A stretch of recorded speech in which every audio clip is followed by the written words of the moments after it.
Okay, let's give it a second. See if I'm live. As per usual. Takes like 10 seconds to catch up. Alright.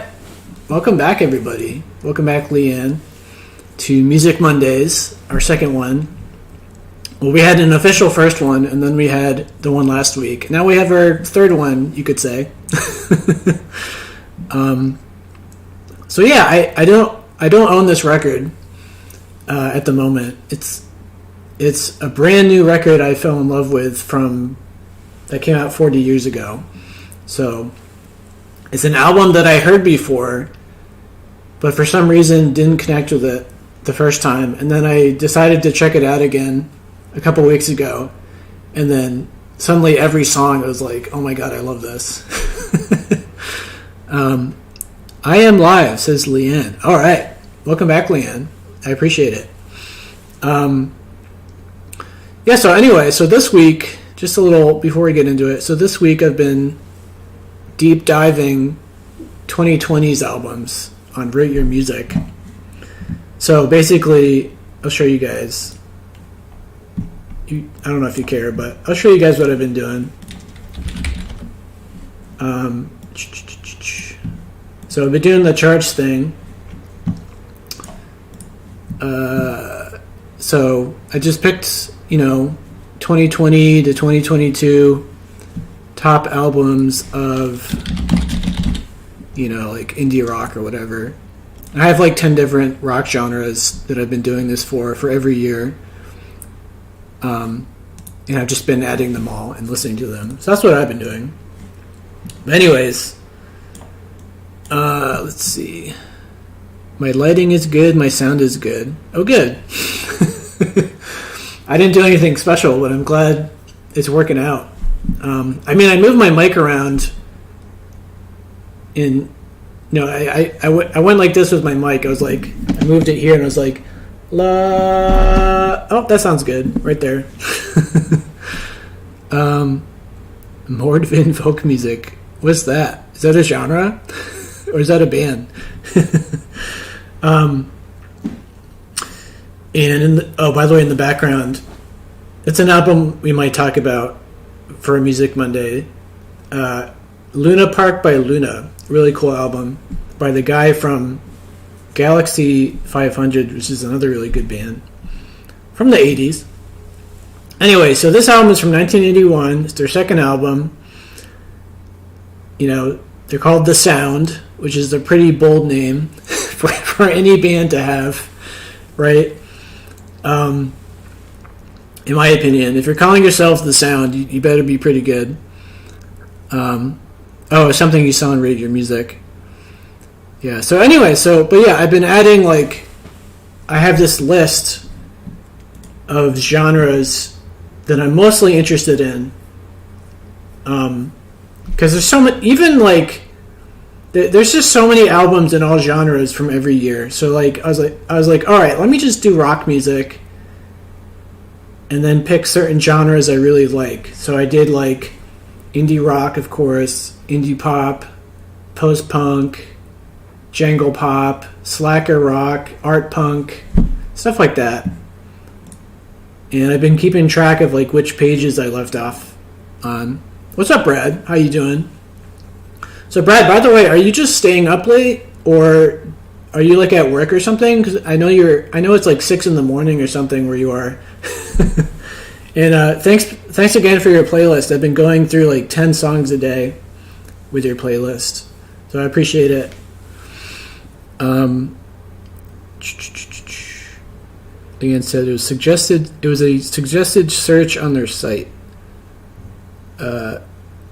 Leanne says, I forgot this is the third Music Monday. What's up, Joe? How you doing, Joe Flo? I love the name. Yeah, slacker rock. So, slacker rock, I didn't realize was the genre, but I was looking up Kurt Weill records on Rate Your Music, and he was listed as slacker rock. So I was like, oh, that's interesting. I'll search for slacker rock records and add those, I guess. That's probably a good description of his music, actually, in my opinion. It is the second Music Monday, Brad, but I guess I'm technically also counting the first one where I was just testing the stream. It's 3 a.m. in England. Anyways, I hope you guys are doing well. So, I don't know. I know that Leanne listened to the record. Feel free to come and chat. If you're watching but not chatting, feel free to come and chat. You don't have to necessarily listen to the album for the week. You can come hang out. No pressure. Leanne says, Stream 1, we developed ideas for the channel. Stream 2, Rattlesnakes. Stream 3, The Sound. Anyways, yeah. So I was saying that's like such a bold name for a band, in my opinion. The Sound. It's like, you better be good if that's your name. It's like, I think there's a band called The Music as well, but they're not that good. Or maybe I'll give them another chance, but I don't remember them being that interesting. They're from the 2000s. Joe says, I recently discovered apocalyptic folk. Oh, man. Like, I mean, I am interested in every type of music. It's just there's so many albums. Like, even Jangle Pop, I looked up the top Jangle Pop records of all time last Monday. I think we were talking about it, and I think it said like of all time there's like 27,000 Jangle Pop records. That's just one type of that's just one subgenre too. It's like, oh my goodness. Brad says, hey Cole, it's 3 a.m. here at the moment. Last week I think it was 5:30 by the time my phone died. I'm a carer for my mom who has dementia. I'm sorry to hear that. So I'm not working at the moment. That's got to be tough, Brad. I'm sorry to hear that. I wish your mom well. But anyways, I wonder who the best apocalyptic folk band is or singer. Well, anyways, I guess we can just jump into it. So yeah, this is From the Lion's Mouth by The Sound, 1981. Let me bring up track 1 here. Hold on. There we go. Let me make it a little bit bigger, I guess.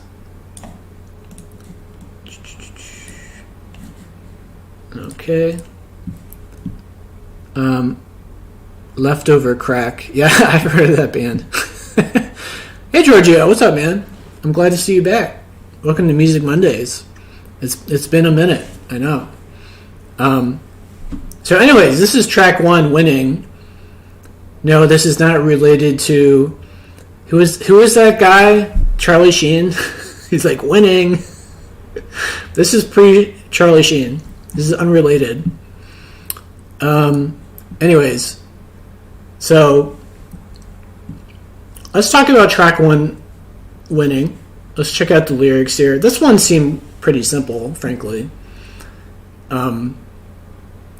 So unlike last week, I have not done a review of this album on my channel, but I imagine someday I will when I get back to doing it. So I'm looking at these with a fresh eye. You know, I'm looking at these lyrics, not knowing what the canon is, quote unquote, like what they're actually about, just what they make me think of, or what they make you guys think of. You know. Brad says, music keeps me going. I know, dude. Music keeps me going as well. Frankly, that's what I look forward to. The band is called Smog. Oh, that's the one with Bill Callahan, isn't it? That's his old band. Brad says, I've heard of Leftover Crack. My cousin loves them. I haven't heard them in a long time, but I definitely remember the name. Brad loved The Sound. So here's the thing. I'm glad that you and Leanne at least loved The Sound. So here's the deal, though. So last week's album and this week's album, you know, I picked. A, because they were hidden gems, in general. I mean, I know some people on the channel had heard them before, but in general, they're hidden gems, I would argue. But also, I happen to give them my top rating, 3 stars, which, what that means to me is there's almost nothing, in my opinion, like for myself, there's almost nothing about the albums that I disliked, or very little. I have a 3-star rating system: 1 star, 2 star, 3 star.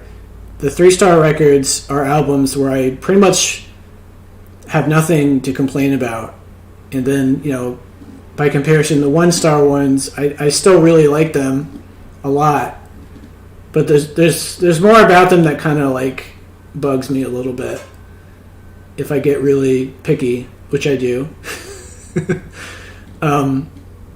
So anyway, so this record and last week's record, I happen to give my top rating. Anyways, Leanne's gonna make a Rate Your Music account. Joe says, yes, so you know Callahan. Oh, I love Bill Callahan. Dream River is one of my favorite 2010s albums of all time. In fact, we'll probably talk about that on Music Mondays. I have a review of it too. Leanne's posting the lyrics. Thank you, Leanne.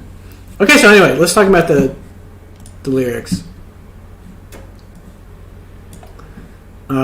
As I was saying, this one's kind of straightforward, but let's read it anyway.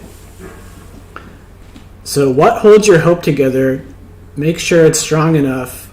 When you reach the end of your tether, it's because it wasn't strong enough.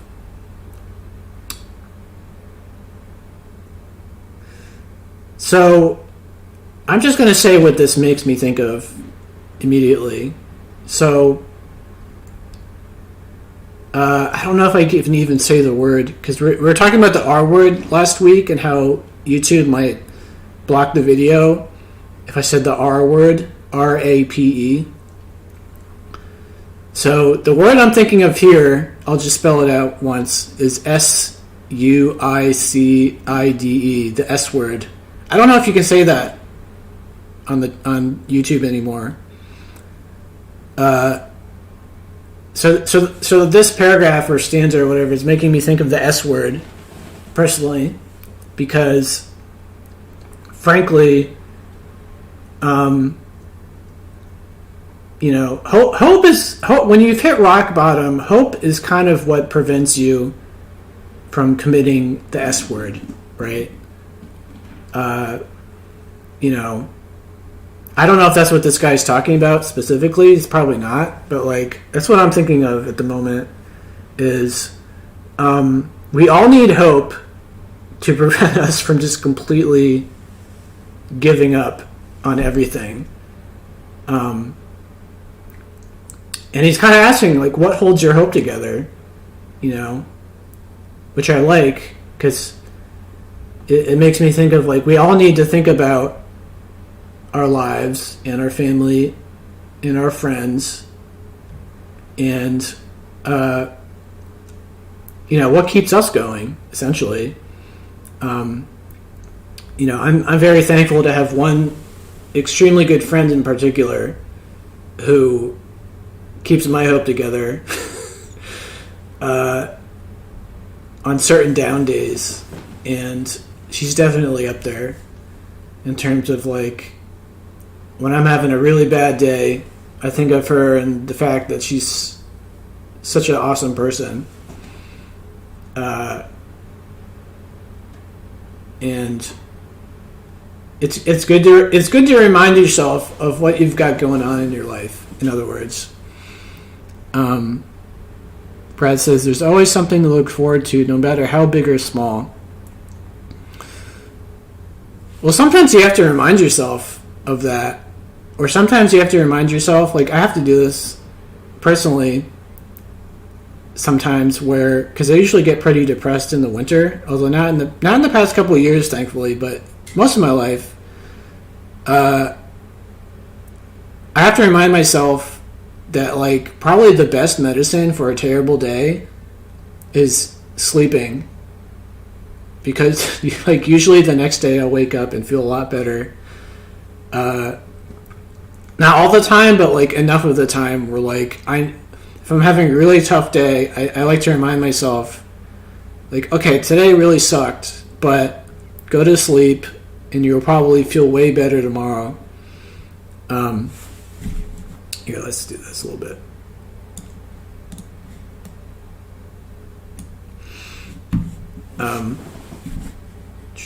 Hold on. So that's hope right there. That's a version of hope, I would argue, is that no matter how bad your day's gone, there's hope that tomorrow morning you'll wake up and it won't bother you so much, or you'll feel re-energized.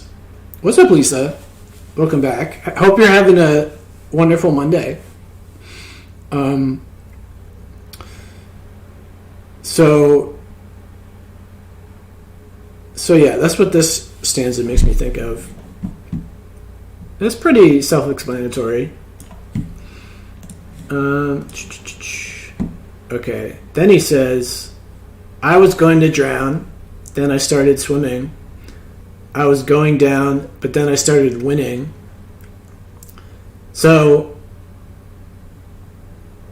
this makes me think of the fact that in the first stanza he's talking about you got to have hope, right? Hope is crucial.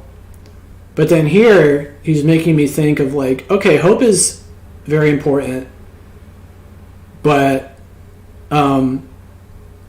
what's even more important is taking some sort of action, right? He said he was going to drown, but then he started swimming.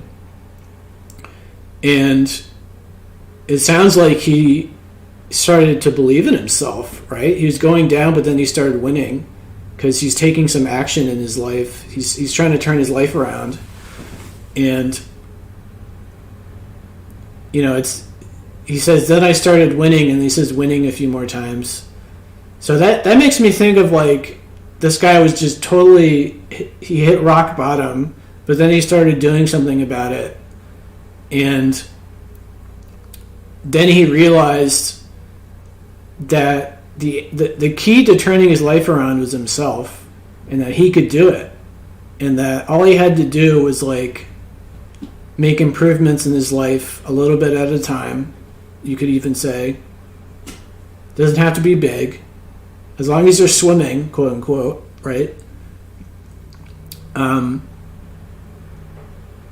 so it kind of sounds like he's having this amazing, I forgot the word, I think there's a word for it, but like, you know, there's that feeling you get when you have a lot of confidence now in yourself because you're turning your life around, and you realize that you have the power within you to make your life better and make better decisions and to think about things in different ways, you know. I mean, I have to remind myself of this.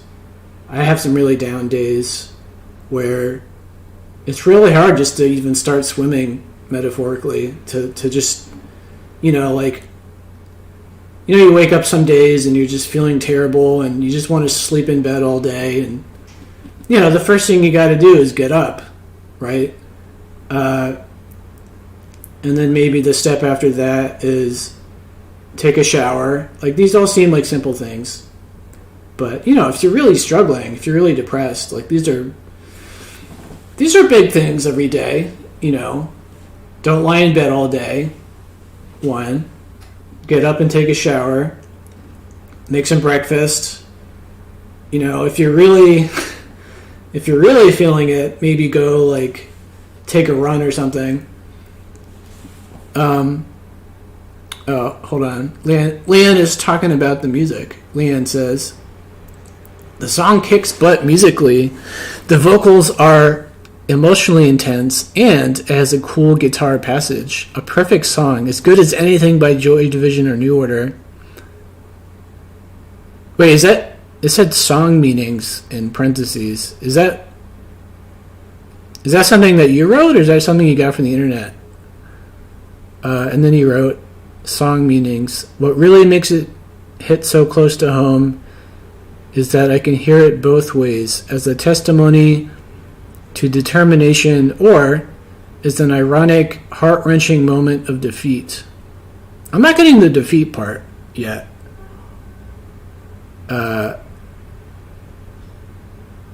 What do you mean by the defeat part? Brad says, have you heard of The Outsiders, the band that formed before the sound? I have not. Hold on, let me see if they're on Spotify. The Outsiders. There's a few The Outsiders on Spotify. I'll have to look that up later, but I have not. Brad says, what are winters like where you are?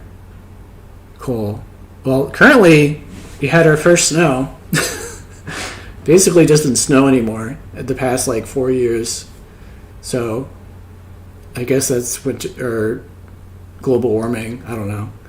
Brad says, winters suck in Leeds. Oh man. Doesn't it rain all the time too? Isn't that a thing in England? Leanne says that is from the song meaning site. Okay, I've never heard of that website. I have to check it out.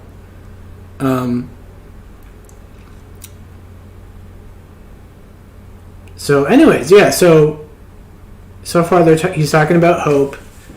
You got to remind yourself of the good things in your life, of the people you care about. I mean, there must be people who have very little hope, in the sense that maybe all their family's dead, or they don't have any friends as well, and maybe they have some horrible degenerative disease and can barely function, and maybe they're homeless, right? There are definitely people, maybe they're addicted to drugs or something because they took drugs to make themselves feel better and now they're addicted. There's definitely some horrible situations that I can't imagine how anybody deals with them. But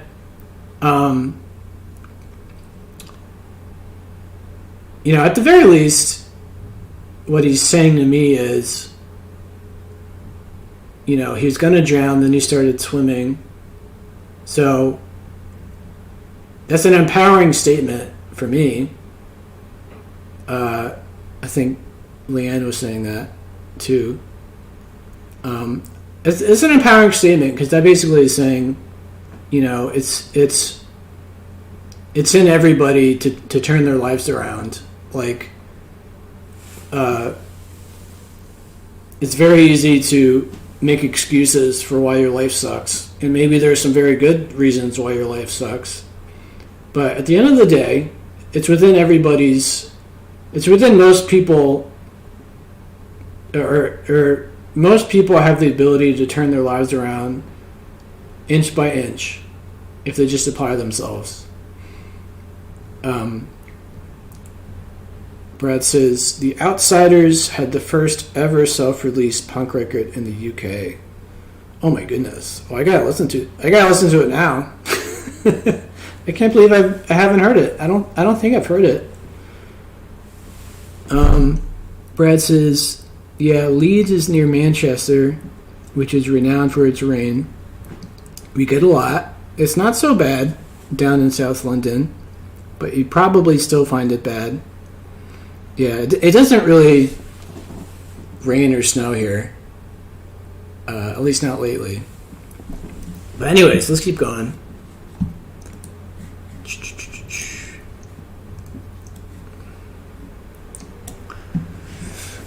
Alright. When you're on the bottom, crawl back to the top. Something pulls you up, and a voice says you can't stop. yeah, so that's just that to me is another way of saying, is like saying the same thing, of the voice being this feeling you get. I still can't think of the word, but it's an empowering feeling you get when you realize that you have the power to turn your life around. You know, for the most part. Obviously, like I was saying, some people really can't do much, but most people, you know, they just need to they need to realize how much power they have to turn their lives around. And so when he's saying something pulls you up, it's kind of like this, well, kind of like what I was saying, like something pulls you up and a voice says you can't stop, is like, yeah, this feeling of empowerment that you get when you start to believe in yourself, and you start to believe in your talents and your interests and your ability to make small little changes, positive changes in your life. Pull yourself together out of the darkness, as Brad says. Exactly. So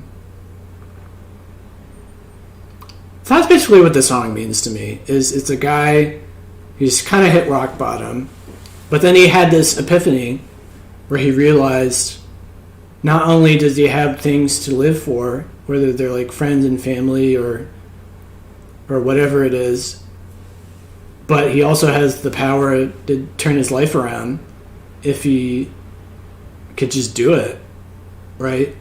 Because it's a lot, and I'm guilty of this myself, it's a lot easier to just blame other things it's a lot easier to blame other stuff for everything that's wrong with your life. It's easier to just kind of give into it and just say, like, there's no hope for me, why even bother, nothing's going to get better. Like,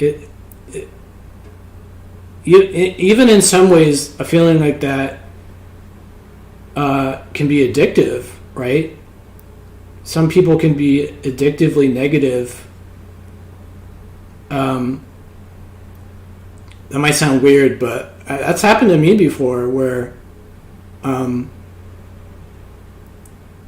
you know, it's kind of like, oh, you're having a bad day? Well, I've had a worse day. And you kind of like get off on how terrible your life is.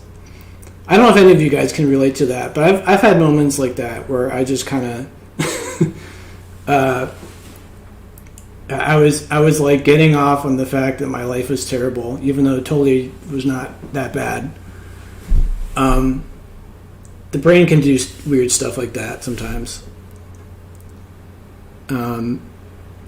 Let's go to the chat. Leanne says, from the internet says, the lyrics recount what we do when our supports crumble down and how we push through. Yeah, exactly. Leanne says, I use music for emotional regulation. Brad says, when I listen to music, everything else disappears. I definitely know what you mean.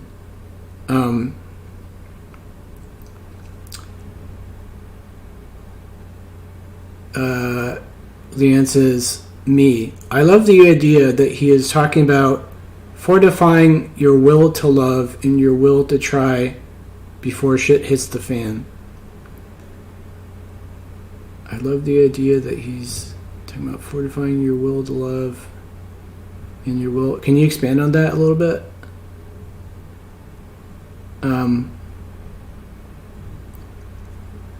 What do you mean by your will to love? Or will to live? That makes more sense. Duh. I don't know why I didn't think about that. Yeah, I mean, essentially he's talking about your will to live. And some people don't have much of a will to live. Some of them for very good reasons. Like I was saying before, you know, let's say you have no money, you have some horrible degenerative disease where your body's like falling apart. When I know somebody like this, and I wish I could help them, but I can't. So that's an enormous struggle I can't identify with, and I don't know how he gets through his day, but he does. But anyway, so I mean, most people, they have a reason to live. They just got to find it, and they have the ability to turn their lives around if they so choose. Right? It's almost like when you're trying to help an addict, like a drug addict, you can give them all the advice in the world, but at the end of the day, they have to have that epiphany in their head that not only are they done with it, but they can turn themselves around. Right? They're not forever stuck at rock bottom. That they want to quit, they can quit, and they will quit. And they're gonna quit because, they have a loving family or whatever it is. Brett says, I did wonder what Leanne was on about. Leanne says, see why I copy off the internet? I'm a bad writer. Oh boy. Alright, let's go to track 2, Sense of Purpose. Uh-oh.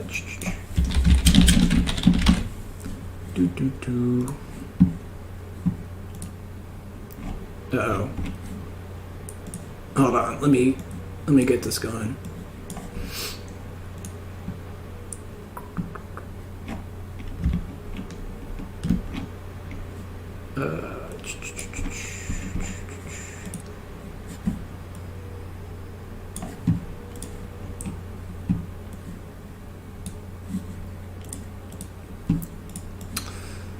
Okay, track 2, Sense of Purpose. So here's the first stanza. Look in my eyes, see the lust in the love. Look in my eyes when I'm talking to you. I'll take my life into my own hands. I'm the one that I will blame. I'm the one that understands. Oh my goodness. Whoa, this makes me think of a lot of things. Oh my god. I gotta figure out how to like have the camera, like I guess I can do this a little bit. It's a little annoying that like part of my face is off screen, but I guess it's not a big deal. Anyways. Alright, so what does this make me think of? Or what does this make you think of? So, on one hand, I'm imagining a guy who is kind of like, if I lose my girlfriend, I'm going to end my life. That's kind of one way I look at it. I don't think that's what he's talking about necessarily, but it kind of made me think of that for some reason. He's like he's so into this girl that if it doesn't work out, he's a failure. He's considering himself a huge failure, and life isn't worth living anymore. That's kind of like the initial thought I had. I don't actually think that's what this is about, but I had that thought. But let's read it again, because it is making me think of a couple things. Look in my eyes, see the lust and the love. Obviously, he's like super into this girl, both in like he's just totally into this girl. Like, he's head over heels. She's super sexy. He's thinking about her all the time. But then he says, when I'm talking to you, I'll take my life into my own hands. So actually, on the other hand, what that makes me think of is she's inspiring him to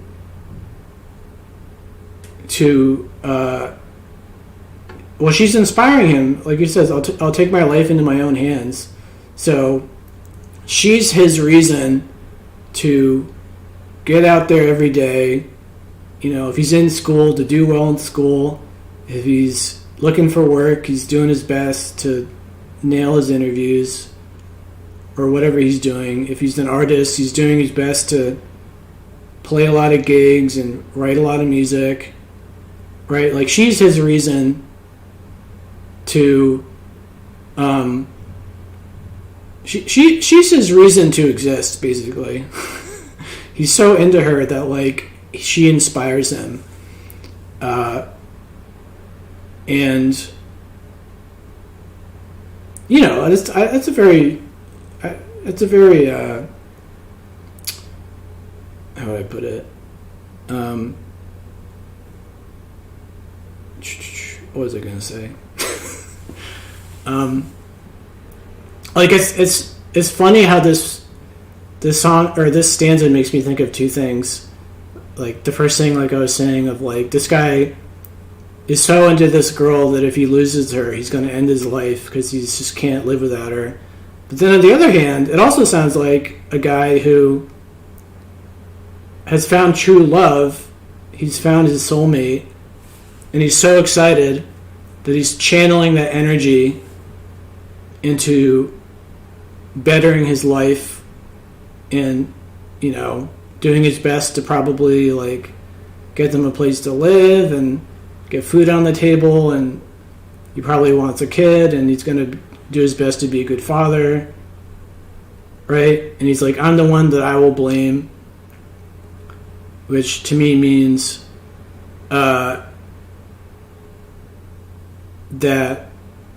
he's taken control back in his life.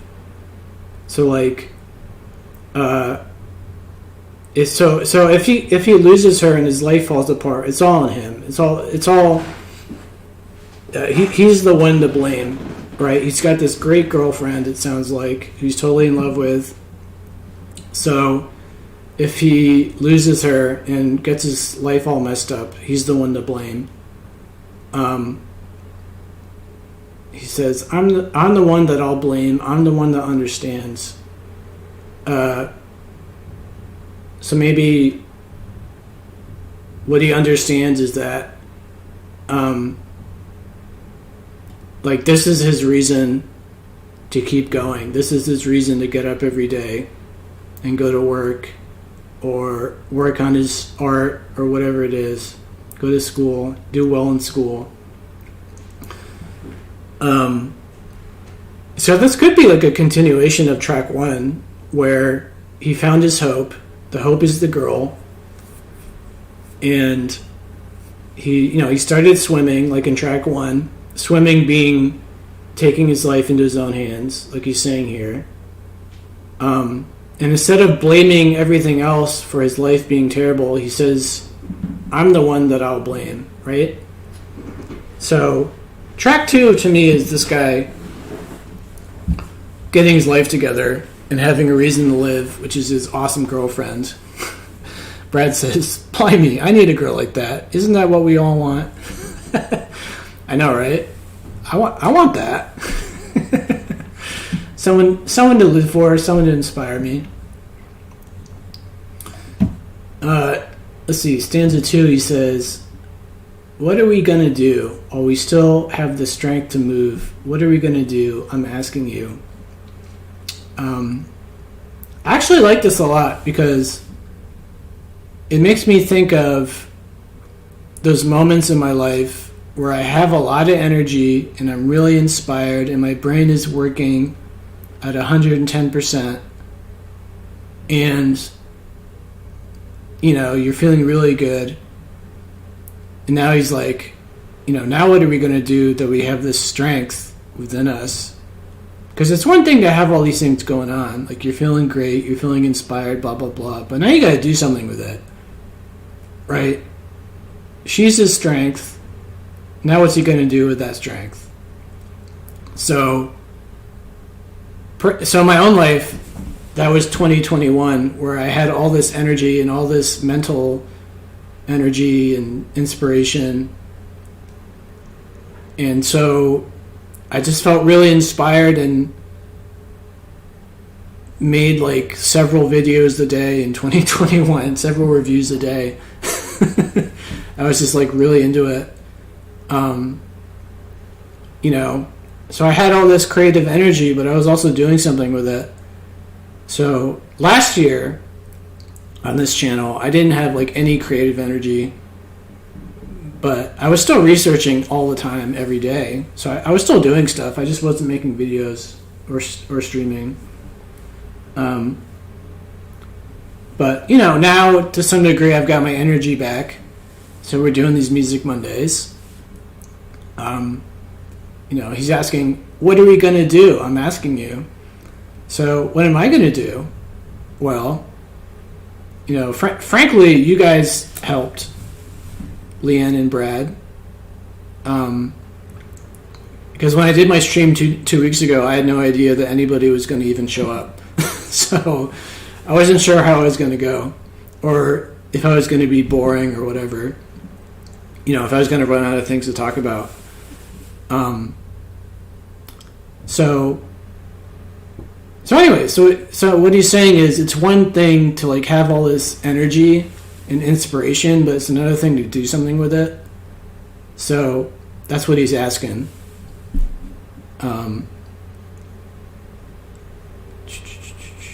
Brad says, that's not too far from where I used to live. Oh, Leanne says, my man is in Southampton. Brad says it's not too far from where he lives. When he was in his 20s. All right, let's move on. He says, a call to arms, a call to use arms, a call to brains, a call to use some brains. Oh, I love this. It says, a call to the heart, a call to have a heart, to have a sense of purpose again. Yeah, this is awesome. It's one thing to, and I'm so guilty of this. He says a call to brains, he says a call to brains, a call to use some brains. So it's one thing to have some brains, right? It's one thing to be a smart guy, which, I consider myself a smart guy to some degree. But at the same time, it's not like I dedicated my life to being like a scientist and, like uncovering the facts of the universe for everybody. Like, a lot of people have brains, but they're not using them to their full extent. Or, maybe you're a creative guy, you're an artsy guy, but you're a little lazy and you don't try to write songs every day or whatever, or paint every day or whatever. It's like, it's one thing to have a gift, right? A skill or a gift, you could say. But then it's another thing to do something with it.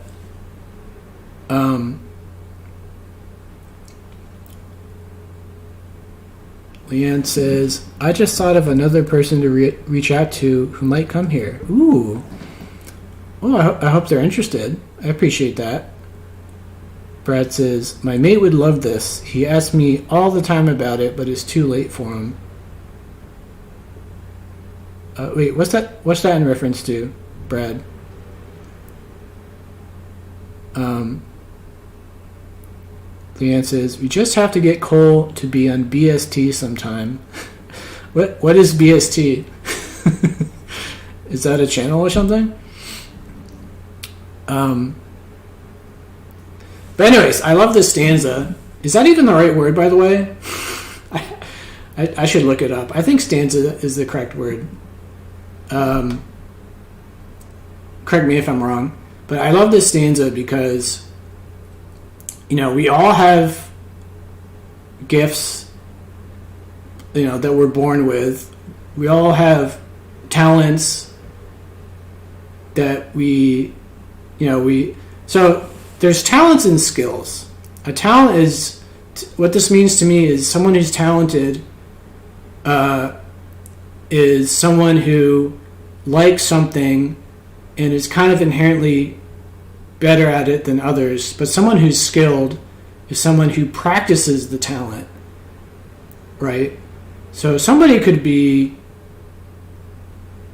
Someone could have a feel for songs and be kind of a naturally talented songwriter, but then a better songwriter would like study music theory and like, you know, really take a lot of time to like study the craft of songwriting. So like, not only are they talented, but they also really put a lot of effort into honing their craft.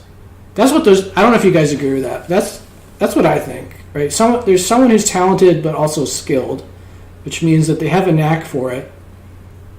You know, they love it, they have a knack for it, but they also practice and try to teach themselves to get better, to get even better. British Standard Time is BST. Yeah, because it starts at 3 in the morning. I don't know, like, there's probably a time to do this stream that would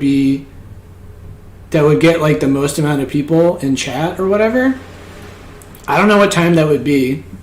Maybe like 5 p.m. or something. I don't know. We'll just do 10 p.m. for now. We'll see how it goes. But anyways, Leanne says, stanzas are normally found in both poetry and songs. Stanzas are what give poetry and songs their distinctive look and help set them apart from prose. Okay. Leanne says, Cole, buy some caffeine pills and join us on the dark side. I get way too much caffeine in me every day. Oh my goodness. Anyway, so this is an intense song. Let's keep going. Alright, so he says, are we where we want to be, all wrapped up in our safety, comfort, and complacency? It hurts me so. So, I love this too, because I think about this myself.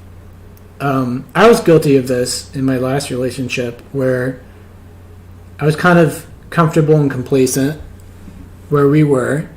I didn't have the drive to do any better really for us. Like, I thought we had a nice life, and I didn't have that drive to be the best that we could possibly be, you know, like making like salary wise, job wise, or whatever. You know, it sounds like this guy is really driven now.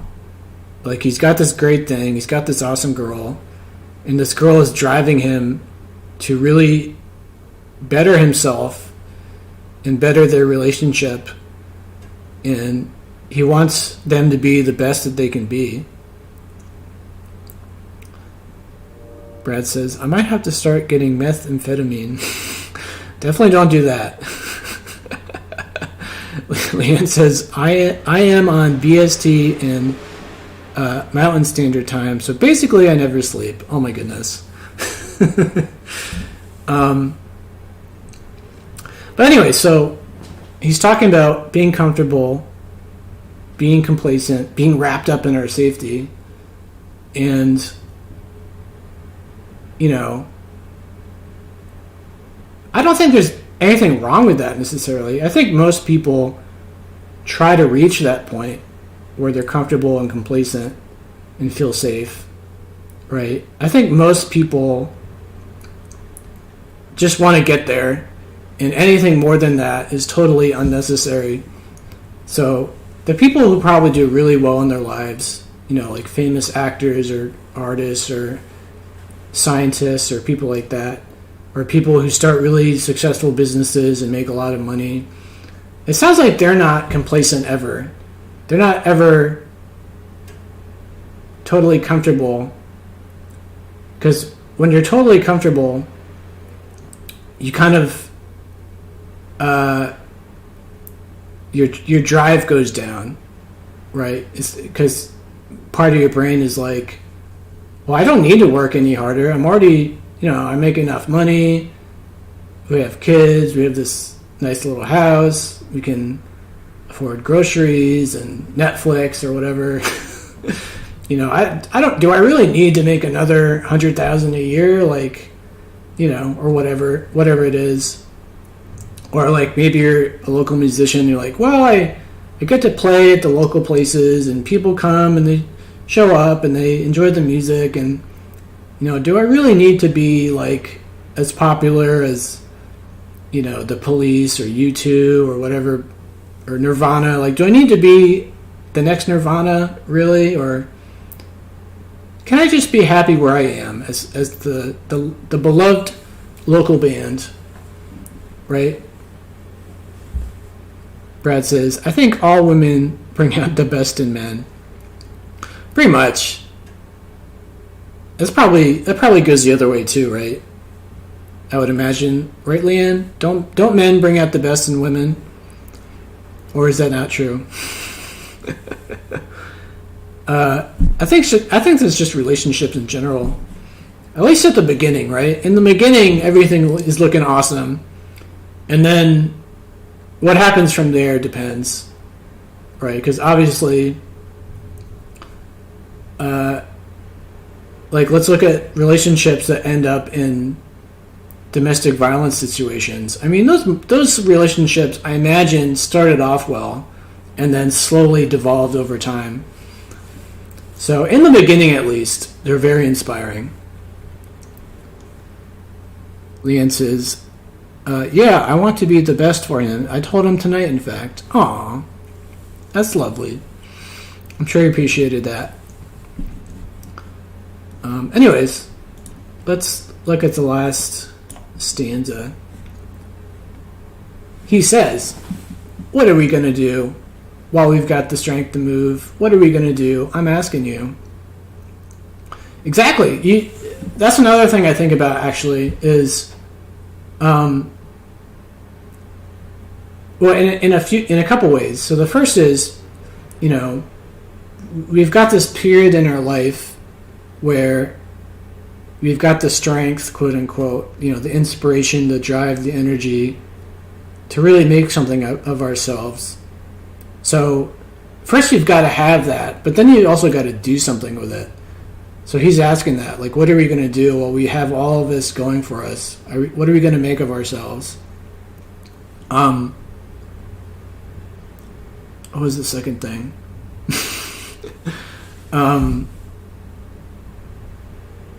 Well, so the second thing was for myself. So obviously in 2021, like I was saying, I had all this creative energy to make videos all the time and stream and stuff. And I had a lot of subs and eyes on me to some degree. And so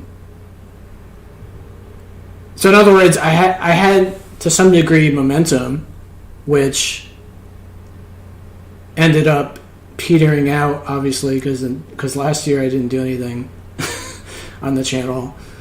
I mean, it's hard to keep the momentum going, right? I had the mental energy in 2021 to make all these videos, and then 2022 I lost it all, and so my momentum was gone, both on the channel, but also like my mental momentum was gone.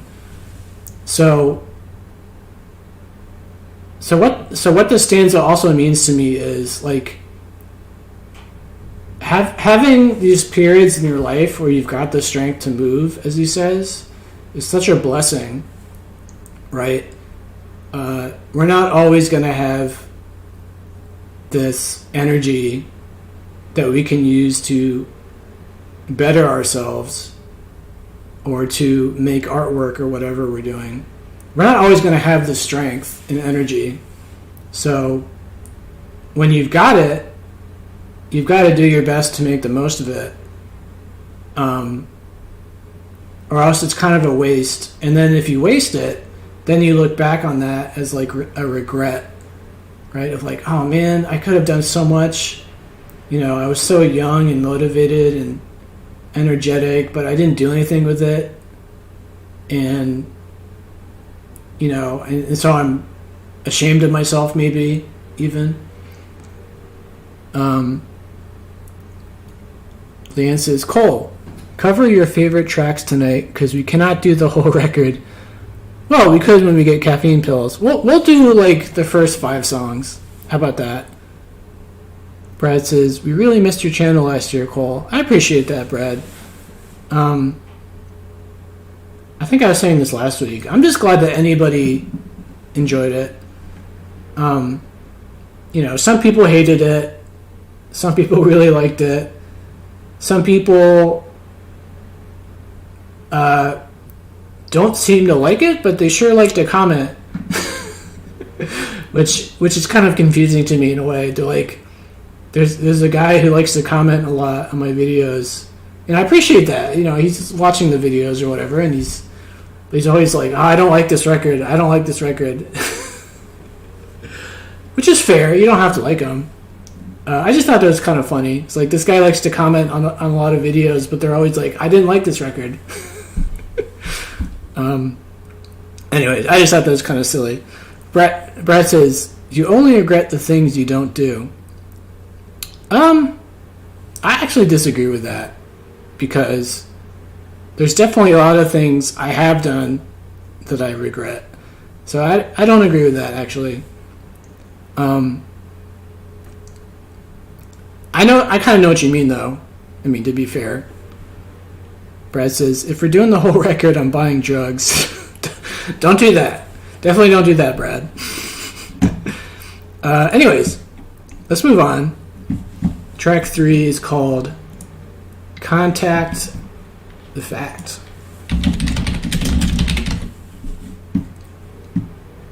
I mean, I guess maybe... Oh, this isn't going to work. Hold on. I guess maybe we could, like, revisit some of these albums later and, like, finish the record. Because I think the Rattlesnakes album, we only did, like, 3 or 4 songs. So I guess theoretically we could revisit them and finish them sometime in the future. We can think about that, though. Okay.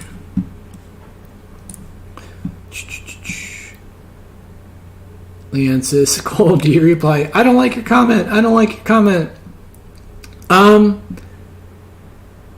forgot what I replied, but like I replied to a couple of them. I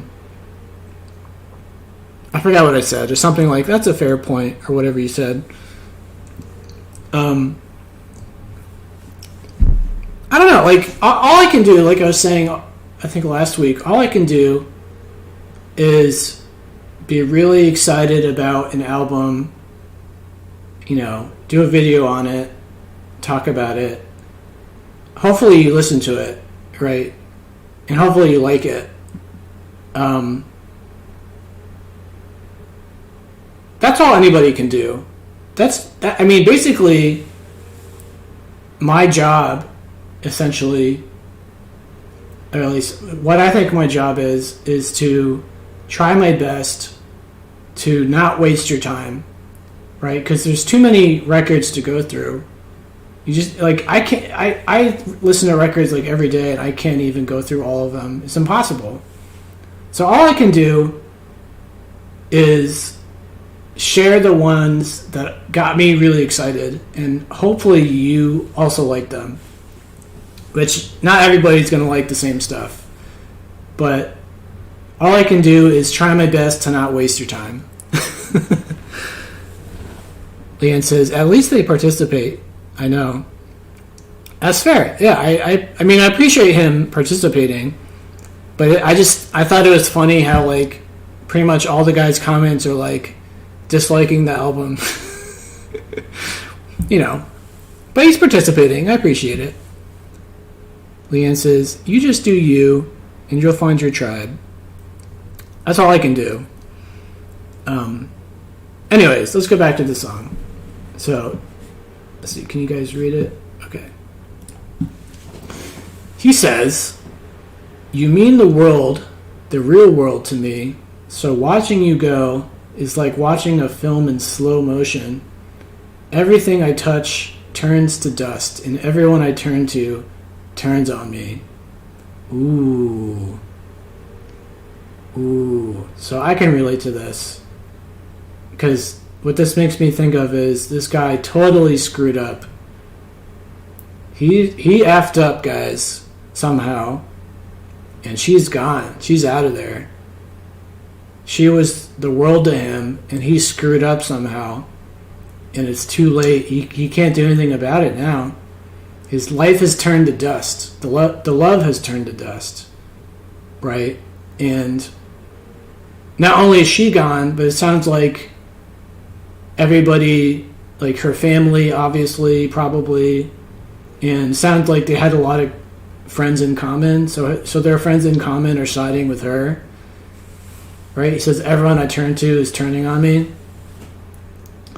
So he screwed up somehow, and I did this in my own life where I really screwed up, and everyone, I mean, they didn't like do anything actively, but they basically turned on me. They chose her, right? I can't blame them, but they did. I screwed up pretty big time, and her family, of course, and our friends in common chose her over me. So I can identify with this. Brad says, it's a great way to find new music because, one, it's entertaining to listen to you talk about them, and with the snippets, we get to hear the music. Then we check it out. I've gotten into so many albums from it. That means a lot to me, man. That really does. Because frankly, unless somebody tells me, I have no idea if anybody is checking out the records I'm either reviewing or that I share on my website. Because I have all these, like, actually, let me show you guys something. Because I think about this. Let's see. Hold on. So something I think about is the fact that, even the 90s. Here's my top 90s records. There's a lot of albums here, you could say. I mean, it's not a lot compared to how many I've listened to. It's like 1.5% of what I've listened to in total I've recommended. But even though that's true, these are a lot of albums, and people don't have a lot of free time. And so I never know, like, does anybody even check these out on their own? Right? I mean, I have no idea. I have my reviews up and stuff as well. I don't know. Obviously, I can see people have viewed them. But, I don't know if they watched the whole review. I don't know if they checked the album out afterwards or I don't know if they've gone through any of my playlists. I have all these playlists. Anyways.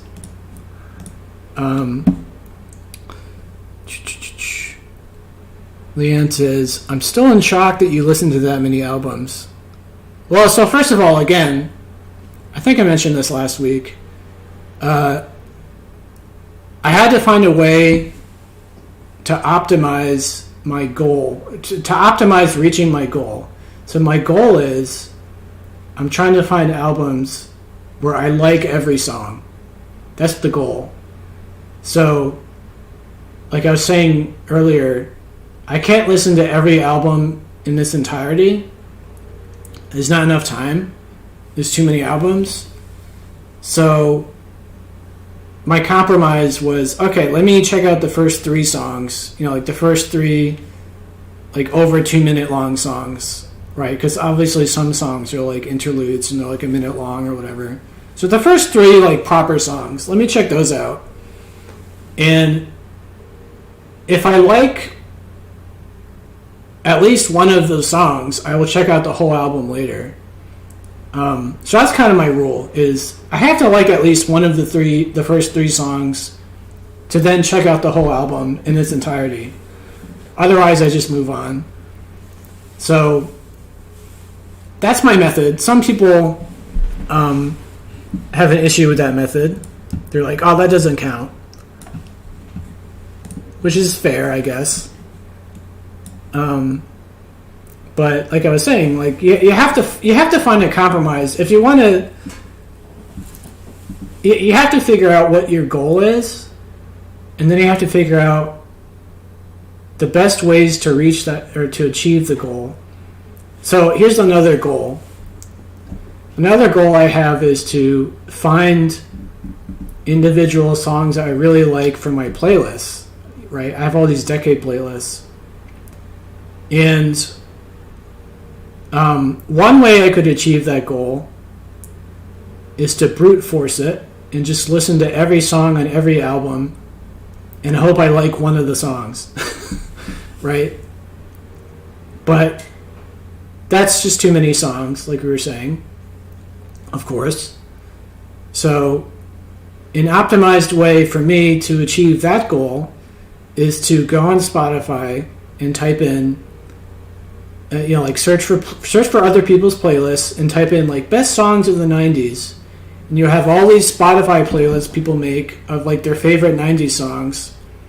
And so I've discovered that in general that's a very good way to find these kind of random, like, some of them are one hit wonders, let's say, where like the album sucks but track 9 is awesome because it's a one hit wonder. So like that's how I find a lot of these random songs from my playlists, where like I don't like the album really, but I like this one or like these two songs from it, that aren't tracks 1 to 3. Anyways, Leanne says, when it comes to horror movie reviews and album reviews, I always wonder, should I do the review first or after?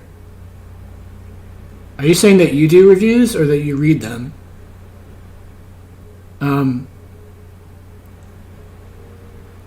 Because, like, for example, I try my best to listen to a brand new album with a fresh perspective. So I'm not like, oh, okay, I'm listening to this record which got rave reviews from everybody. I mean, sometimes you can't avoid that, obviously. Like, an easy example would be, well, I mean, I Googled the best albums of the year, so obviously I can't keep that out of my mind. But, there are ways to find albums that I know nothing about, and I'm just going in knowing nothing about the record and just kind of like judging it from ground zero. It's hard to do that. I mean, most of the time I'm aware of some reviews of it, or like maybe like on Rate Your Music, let's say, maybe it's got a lot of user ratings, and it's a really high user rated album. Leanne says, to listen to other people's reviews. If I listen to other people first, then they might sway me a certain direction. I paraphrase that. Well, that's the thing, is like, so for example, for this week and last week, I picked albums. I mentioned that I'm picking albums that I like, right? So, to some degree, that's influencing you guys when you listen to it. Because, at the very least, maybe you looked up what rating I gave it too, but like at the very least, you listen to it in the back of your mind, you're like, well, Cole liked the album. So, it's something to think about, I guess. Brad says, oh yeah, I was listening to Babylon Zoo on your playlist. He says, I thought Babylon Zoo was going to be a one-trick pony with Spaceman. But 15 years later, I realized the album is amazing. Did they fail due to releasing a song from an advertisement, which put people off, or what? I guess what you're talking about there is like selling out, right? Some people get upset about a band selling out. I mean, it's so impossible to make money as a musician. I don't even think about that. I know, like, growing up in high school, there's a lot of like, oh, did you hear about this band sold out? Like, they're such losers. I remember that was a thing for some people in my high school, and I was like, I didn't get it. Like I was saying, because I mean, very few artists are talented songwriters, right? First, you have to have a talented songwriter. Then you have to have a talented band. Then you have to have a good producer that records the song well. And now you've got this good song. Now you've got to get people to listen to the song, right? That's like marketing. I mean, frankly, to get anybody to listen to your song is like a major achievement as an artist, I would argue. I'm sure every true artist is just happy that anybody listened to their song at all. You know, that's like ground zero for any artist, is like, oh my god, somebody listened to my song. And then like the opposite end of that is like, not only did someone listen to this song, but millions of people did, and they love it, and they bought the record, and now I'm making millions of dollars. Right? I mean, oh my gosh. I think I was talking about this at some point, maybe it was 2 weeks ago. I was talking about how I mentioned that, you know, I'm not an artist per se, I'm not a musician, but I would imagine the struggle with being an artist or a musician, for example, is believing in what you're doing, believing in yourself, right? And not being swayed by other people so much, in the sense of like, you've got all these examples of like older artists who did their thing and didn't do well commercially, but then 30 years later, like, now suddenly everybody loves them. Like Nick Drake is the great example. Right now everybody thinks Nick Drake is like the best ever, or one of the best, which I agree with that. But in his day, like, nobody cared, which is, but like, so in other words, just the struggle of an artist is wanting to be true to themselves and do what they want to do and express themselves the way they want to do it, but also making a living. Right? That must be so frustrating. And it must be very tempting to try and, like, you know, it must be tempting to have a state of mind of like, well, what I'm doing is not selling records, and I want to make money, and it sounds like everything on the radio sounds like this, so let me try to sound like those radio songs so I can make money, maybe. Right? Which I don't think there's anything wrong with that either, per se. We should all be thankful that anybody makes music, frankly. But, like, imagine all those actors who, I think the Harry Potter guy did this, Daniel Radcliffe, where, like, he made his Harry Potter money, and then, you know, now he's in his 20s or 30s or whatever, and basically, as far as I understand it, he was like, well, I made more money than I would ever need in my life from the Harry Potter movies, so now I'm just going to do the movies I really want to do, and I don't care how, like, underground and weird they are. right? Like that Swiss Army Man movie he did where he plays a dead corpse. Which I didn't like that movie, but, you know, he made that movie because he thought it was hilarious. And he knew it was like a stupid movie, but I think in the interview that's what he said. He's like, well, I made my Harry Potter money, and now I'm just going to do what I want to do. So, you know, I can't fault any musician who I can't fault any musician at all, but I especially can't fault any musician who temporarily makes something. Oh, we have a new subscriber. Hey, Theo. I can't fault a musician who wants to chase a trend to make money, and once they have money, then they can just do what they actually want to do, right? It was just a means to an end. Like, well, let me do what's popular so I can make some money so that I can actually do the art I really wanted to do in the first place. Brad says, it definitely worked for Moby. Exactly. That's a good example. Brad says, Weezer's Pinkerton's another good example. Now it's seen as their best album. Which is unfortunate. Well, I love that album. It's unfortunate. Weezer's an unfortunate story for me, personally.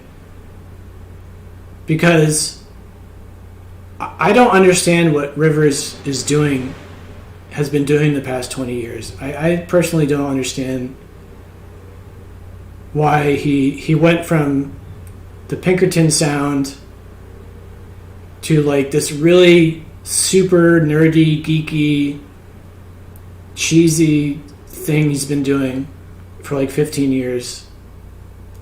That's just me though. I haven't enjoyed it really myself, but other people like it. Leanne says, Cole, have you taken down those lives you weren't happy with? Well, I mean, I have all my live streams were either me playing video games or me reacting to brand new albums, both of which I currently have on private, so nobody can look at them except me. The video game ones were fun, except that it was just like a hangout stream, basically. The only problem with those was I couldn't get like the video quality of the video game to look good. So like the video quality of the video game was kind of poor. Everything else was fine. I don't know if anybody really cared, but it bothered me because I look back at the streams, the Quake 1 streams I was doing, and the game just was all choppy and like didn't look good. I was like, oh man. Leanne says, a new subscriber, woohoo! I know, right? I appreciate that. Leanne says, every album I open on the blog has 3 stars. Well, okay, so I'll have to explain it then.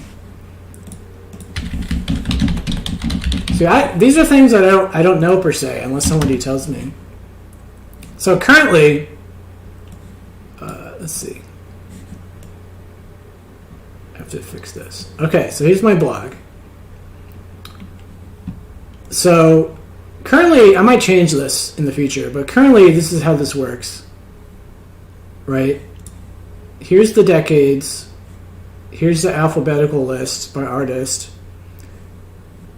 These 2 things are all of my top-rated albums, the 3-star albums. Right? So if you click on any of these, I gave them all 3 stars. But then down here, you've got my 2-star records, right? And then my 1-star albums.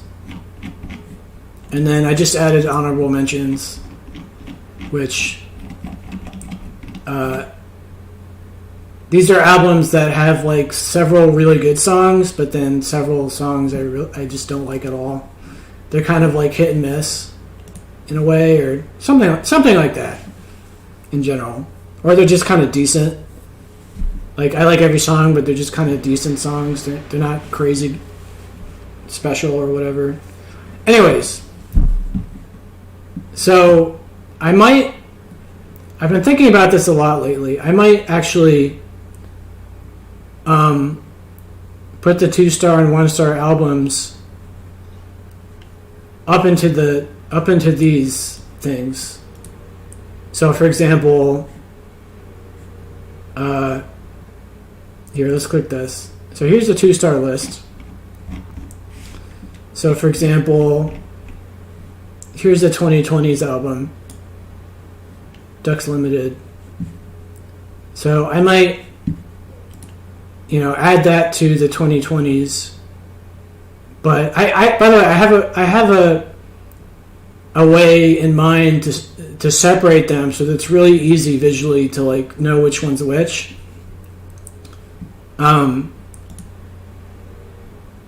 Anyways, that's how I'm doing it currently.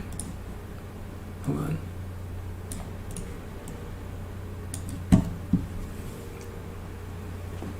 Brad says Weezer's my favorite band.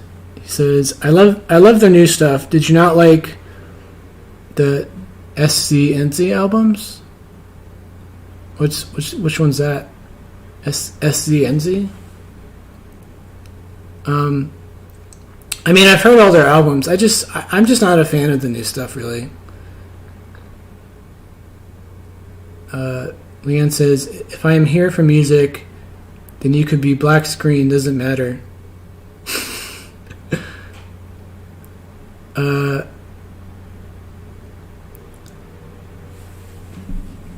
Anyways, let's talk about this song.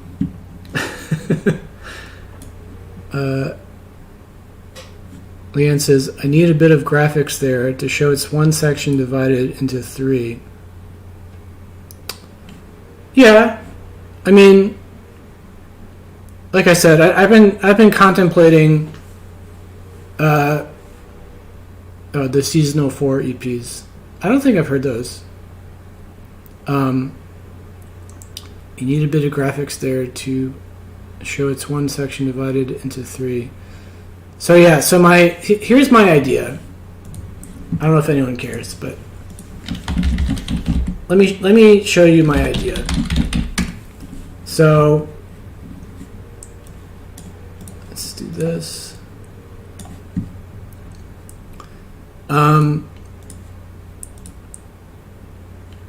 So it'd be a list like this, right? It would still say like rock, folk, and then the bands under it.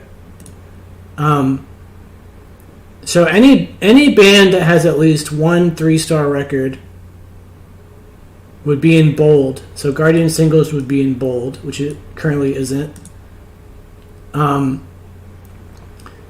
Any band that has at least one 2-star record would not be in bold. It would look like this, but then it would have 5 asterisks next to it.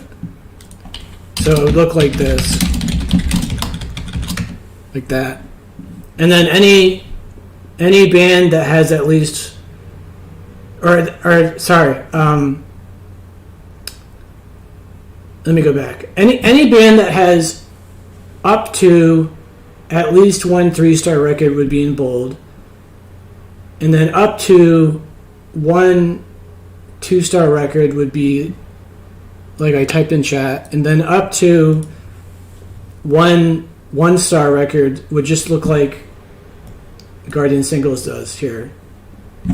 Anyways, trust me, visually it would look a lot better than what it sounded like just there.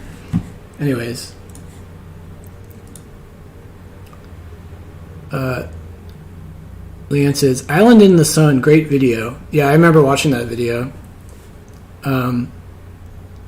Leanne says, "Contact Effect might be my favorite because it's so sexy."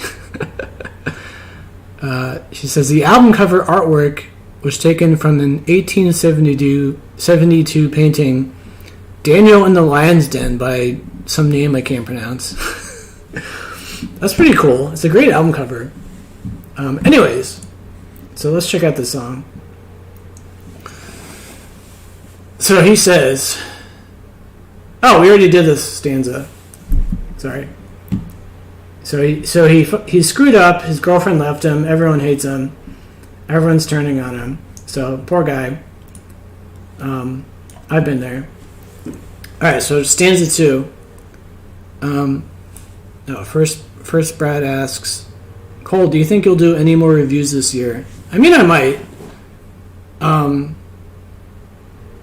I'm feeling more and more inspired, thanks to you guys, actually. So my creative juices aren't quite flowing yet the way I want them to, but you guys are helping me get back into being on camera and stuff. Because like I was saying, I mean, I know people subscribed and I know I had comments here and there, but there's nobody that like was talking to me in real time telling me I should keep doing what I was doing. If that makes any sense. A lot of it's just a lack of self-confidence, really, frankly. But anyways, probably I will. Maybe not soon, but maybe later. Anyways, so he says, strange the way we accept our lot living together. Strange the way we self-destruct dying together. Ooh. All the beauty gets taken for granted. All the pain gets put in our way. Okay, I love this too because I was actually thinking about this myself recently, how the people that hurt you the most are the people you love the most, the people that are in your lives, right? I mean, think about it. Random strangers don't do this to you. It's always, your family members or your friends or your partner, right? It's always the same. We fell in love. We had this amazing, our first year was amazing, and we're in love with each other, and we're like bunny rabbits going at it.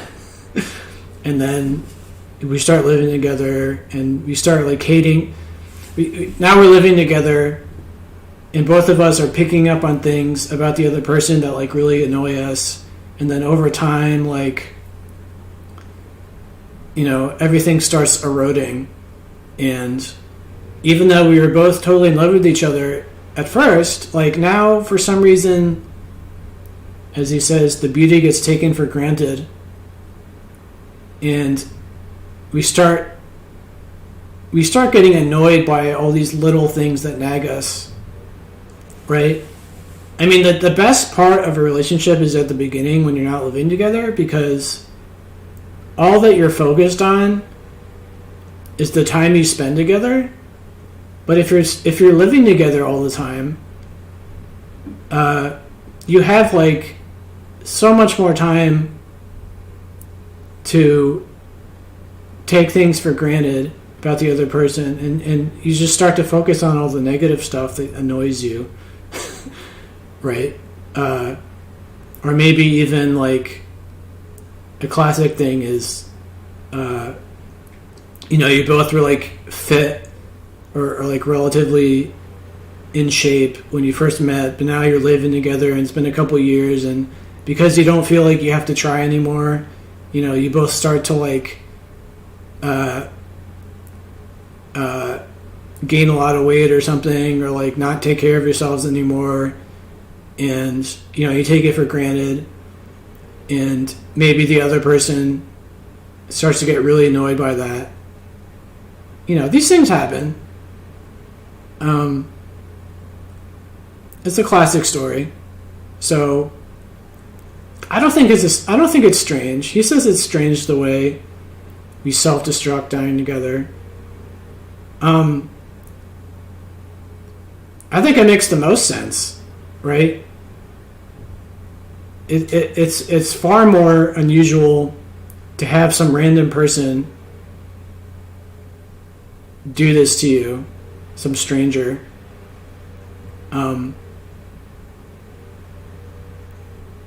that's just kind of how it works, right? It takes a special kind of stranger to have the same kind of impact on you that a relationship would. Anyways, Leanne says, I just became a YouTuber December 24th, I think it was. I had no idea how hard it was. Oh, what do you do? I was going to ask you, by the way, what the birthday bats is, because your name is Leanne accompanied by the birthday bats. I was wondering about that. So tell me what that's all about. But anyways, let's move on.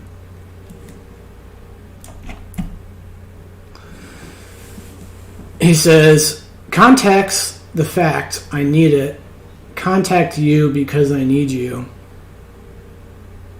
That's kind of strange.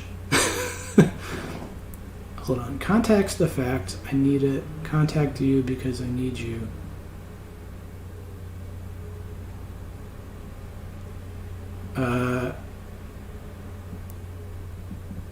I guess literally I'm hearing this as we all need physical contact, and he especially needs his now ex-girlfriend who wants nothing to do with him and probably hates him, right? He was with this girl for however long they were together, and he took it for granted, as we all end up doing usually. Right, it takes a rare couple to not take what they have for granted, in my opinion. So he obviously took her for granted. He screwed up, and now he's lost her. And obviously, as the saying goes, you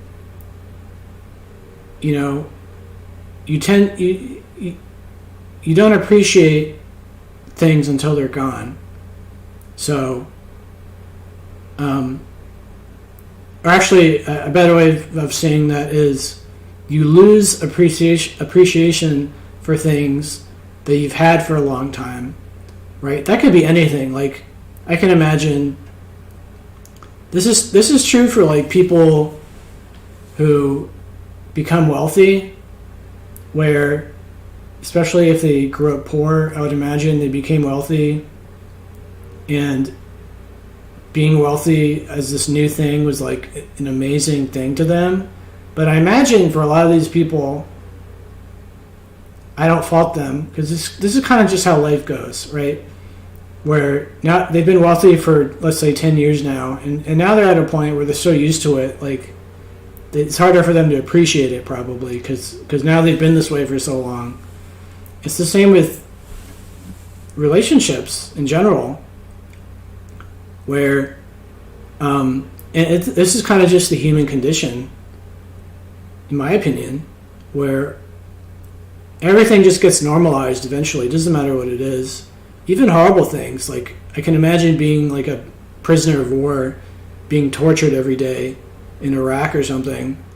And I even imagine under those conditions, let's say you're one of those guys who was captive for years, some soldier, you probably just get used to it eventually, as horrible as it is. Like, it doesn't matter if it's a good thing or a bad thing. You just kind of get used to it. And, I was definitely somebody, when it came to relationships, who edges toward taking things for granted over time. I was definitely somebody like that, in all my relationships, where I really appreciated it at first, and then over time you get so used to it that you forget to remind yourself how good you have it.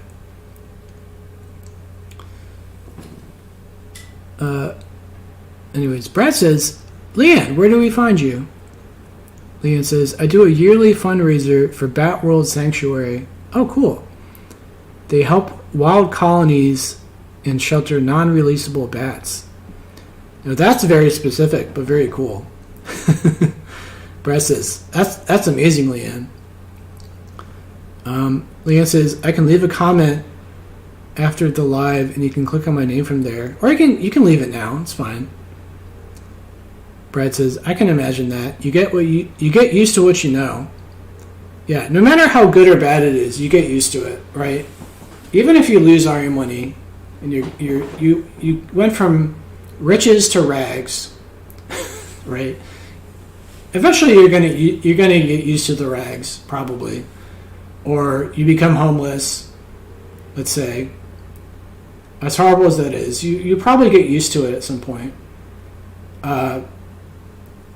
Although, they say, I think this is mostly true, where the harder you've fallen, or the farther you've fallen, the harder you've fallen, the more likely you are to appreciate the good things that come into your life, right? Because you're, can you see this? Right? Because for a person like that, this is their range of life emotions, right? Riches to rags, and all of this between that. But if your life is more like this, where not much has changed, then I would imagine it's probably harder for you to appreciate what's going on in your life. Right? If this is your life, it's really hard for you to appreciate it because you don't have that. I'm looking at the camera. You don't have this perspective, right? This gap here is perspective, and if this is your life, you have very little perspective.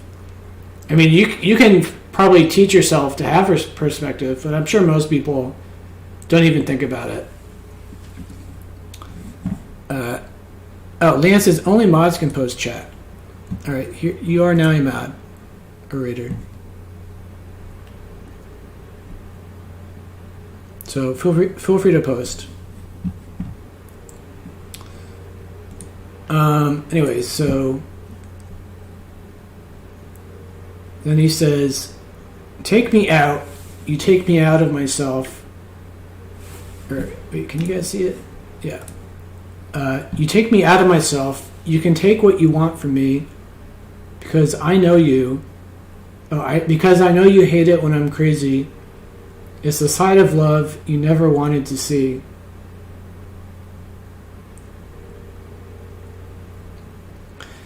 So, okay. So what this makes me think of is, wait, hold on. You take me out of myself.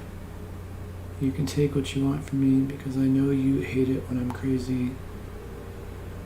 So what this makes me think of is a guy who feels like they've lost everything. They've lost their soulmate. I've been there. And it kind of drives you a little crazy, right? Because now you realize how good you had it and how badly you screwed up. And maybe now he says he's going a little crazy. So maybe now he's desperately trying to win her back, but she's having none of it. And so, from her perspective, she's obviously crushed because she did love this guy at one point, but now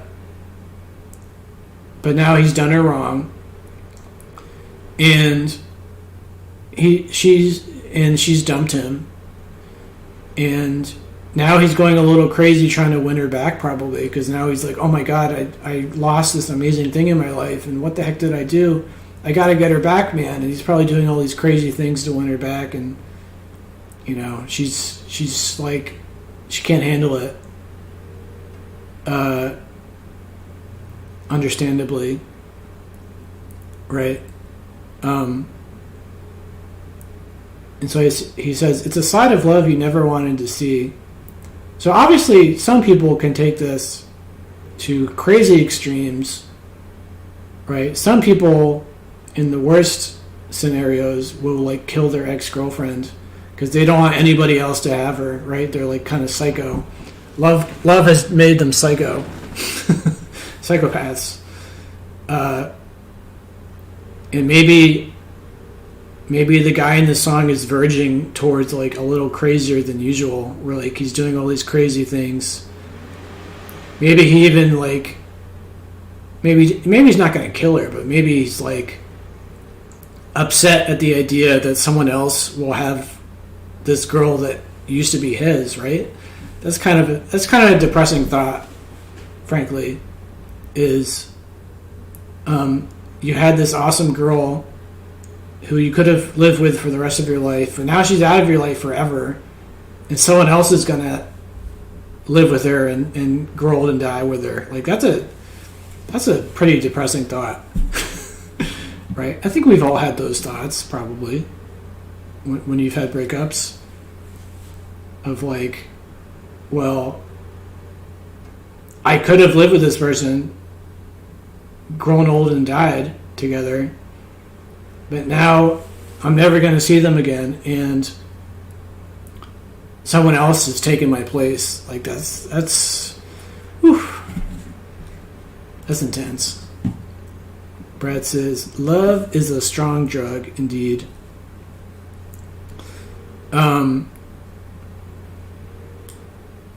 Obviously the problem with love, as awesome as love can be, you're taking the big risk, as he talks about in the song earlier, like we were talking about earlier, right, where you can get all these amazing life highs through love and having a relationship, but the price you potentially pay is that bad breakup where you feel like you've lost everything, right? That's the price you pay for falling in love, is the potential that things go sour and you feel like the worst person in the world, like everything's crumbling, like with this guy.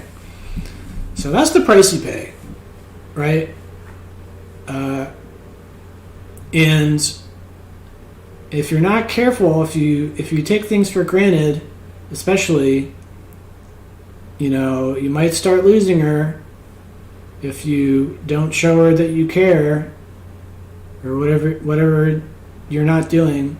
She might end up leaving you. Maybe you didn't do anything wrong, but maybe you didn't do anything crazy or like cheat on her or something like that, but she senses the love is dead and she divorces you because you're just not doing anything to keep this relationship going. That could happen.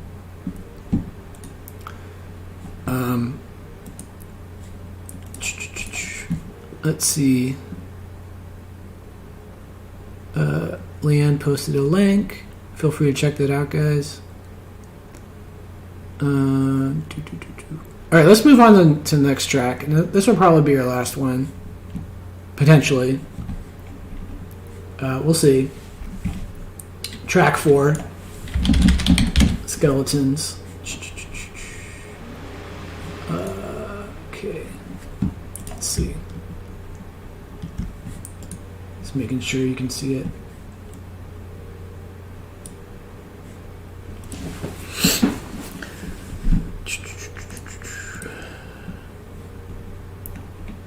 This is a short song. Okay. He says, there's a gaping hole in the way we are, with nothing to fill it up anymore. Oh boy. No flesh, no blood, just broken bone. A frame to hang our lives from. We're living like skeletons. Whew, this guy is having a really rough time in life on this album. Right? He went from track 1 where basically he was barely clinging on to life. He was trying to find a reason to live, and then he got inspired and he started swimming, as he said it, as the metaphor. Started swimming, and then he was winning, and then he got this new girlfriend, fell in love with her, took her for granted. Probably sounded like he did something like cheat on her even, and then now everybody hates him, and now there's just nothing. He says there's a gaping hole and nothing to fill it up they're just skeletons. So like, what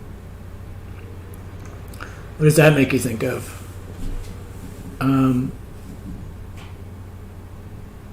We're living like skeletons. So a skeleton makes me think of, obviously they're dead. You know, someone who's dead is just a skeleton. The relationship is dead. Also, if you're a skeleton and I'm a skeleton, then that means there's no brain, there's no heart, there's no blood flow, there's no emotional response to each other. We're treating each other just like things, like dead things, right? There's no love. It implies there's no love going on. They're both just skeletons, so they're both just... They're incompatible with each other. There's no emotion there anymore. There's no... there's nothing to hold on to. They're just... They're dead plants to each other, is a phrase I like to use, right? There's no more watering the dead plant. It's not gonna grow because they're dead. Right? The relationship is dead. Doesn't matter what they do.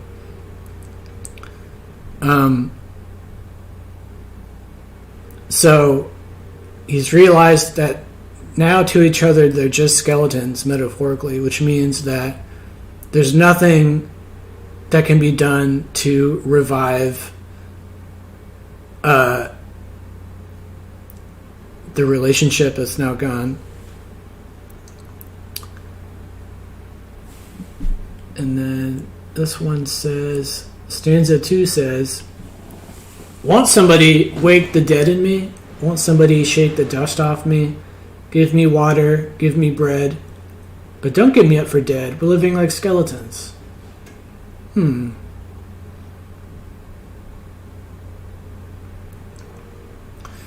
So, man, that's depressing. So basically, he's the dead plant, right? He's asking for nourishment relationship-wise, but he doesn't even realize that he's just a skeleton, man. Like, there's nothing that can be done here.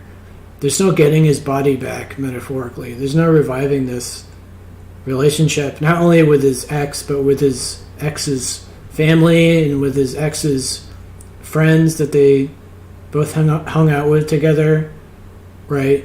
He's just a dead plant to them, and he doesn't even know it, or he doesn't want to admit it. Rather, he probably knows this, but he doesn't want to admit it, because if he admits it, then he knows it's over, and he doesn't want to admit that it's over. Basically, is what it sounds like. He doesn't want to admit defeat. He wants to believe that there's some way to revive this dead relationship. That's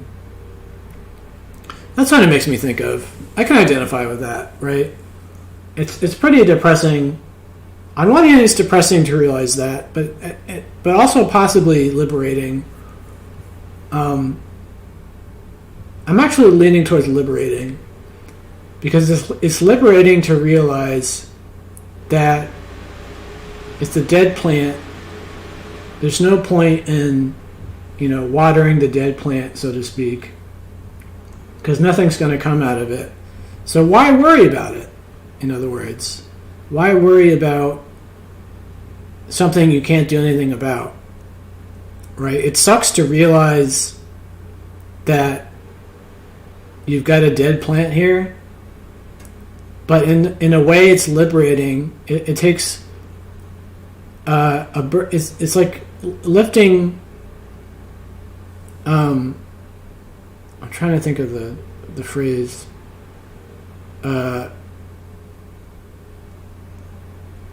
You had this burden. You've had this burden on you after the relationship ended, where you feel like, oh, well, if I only do this or that, she'll get back together with me and everything will be like it was before. But, once you realize that there's literally nothing you can do, it's just over. It's kind of lifting a burden off of you. It's kind of freeing to realize there's no point wasting mental and emotional energy on this, because there's nothing you can do about it. Like, it sucks, and it hurts a lot, but now you can devote that same mental and emotional energy towards something new, somebody new, to the friends you still have around, to your own family, to your job or your art or whatever. So, it's a good moment. It's a bad moment and a good moment. It's a bad moment because you're admitting defeat. You're admitting she's gone forever. But it's a liberating good moment because now you accept that there's nothing to be done, so don't worry about it. Right?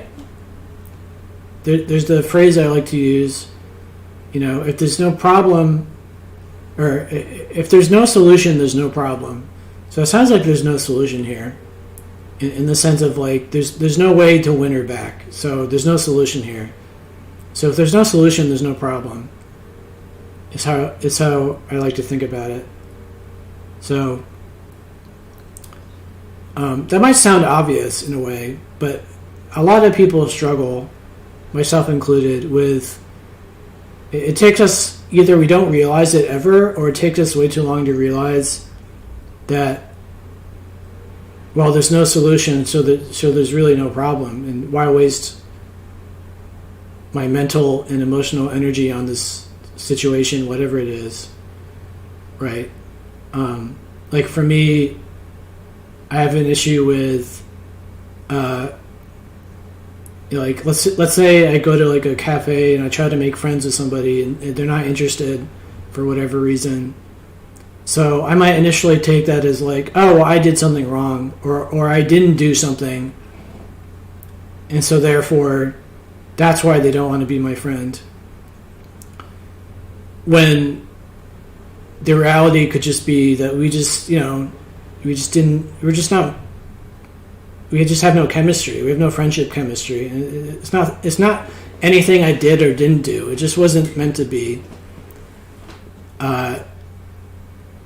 So don't beat yourself up about the fact that not everybody wants to be your friend, Cole. In other words, you have to accept the fact that not everybody.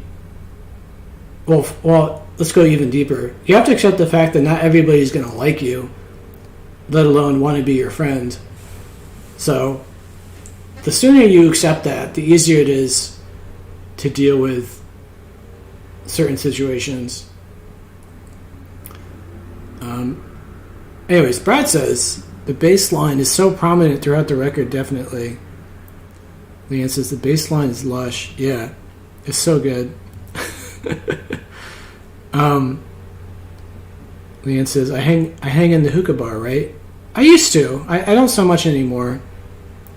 I like to smoke and listen to music, like research music, but it's kind of too expensive, and I kind of realize I feel kind of out of place there, frankly. Like, I don't really feel like I'm part of the community there, really. I kind of realized that a little too late. Like, I was trying to make friends there, and not many people were interested, really. And I don't know how much this is a factor, but I happen to be this, just stereotypical white guy in this environment where it's mostly like Middle Eastern people that hang out there, like Middle Eastern American people, right? That hang out there. And so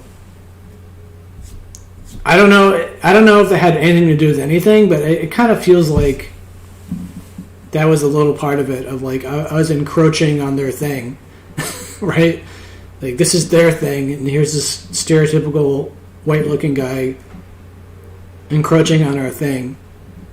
I don't know if that's true or not, but it kind of feels like it is, to some degree.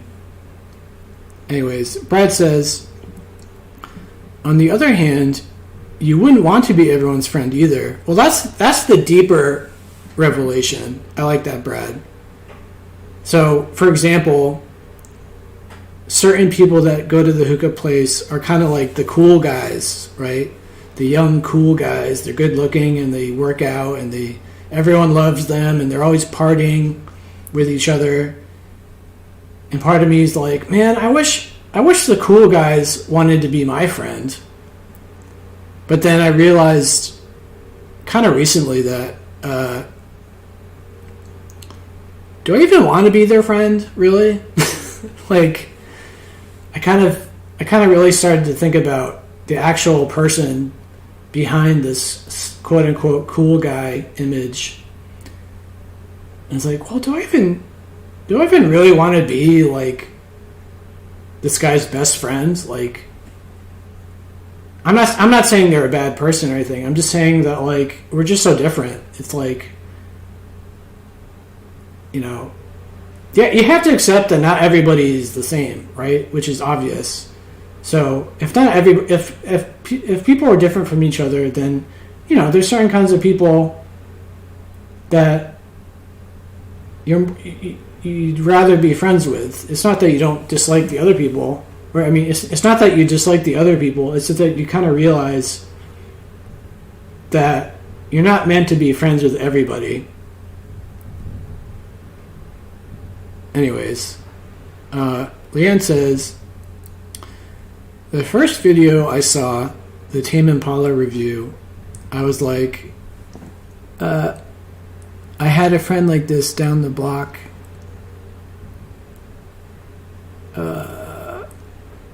Was that like for a certain song I was talking about on that one?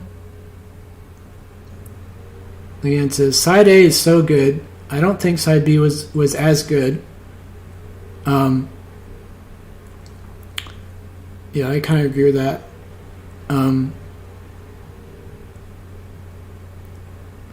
Anyways, so you guys want to do one more song, or do you think that's enough? We did 4 songs on this one. I guess we could do another one. What do you guys think?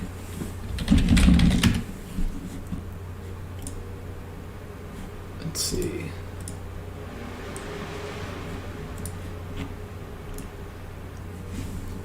I'm trying to find a good one.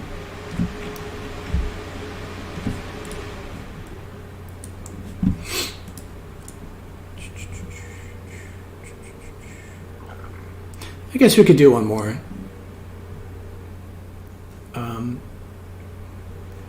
Why not? Alright, so this is track 5, Judgment.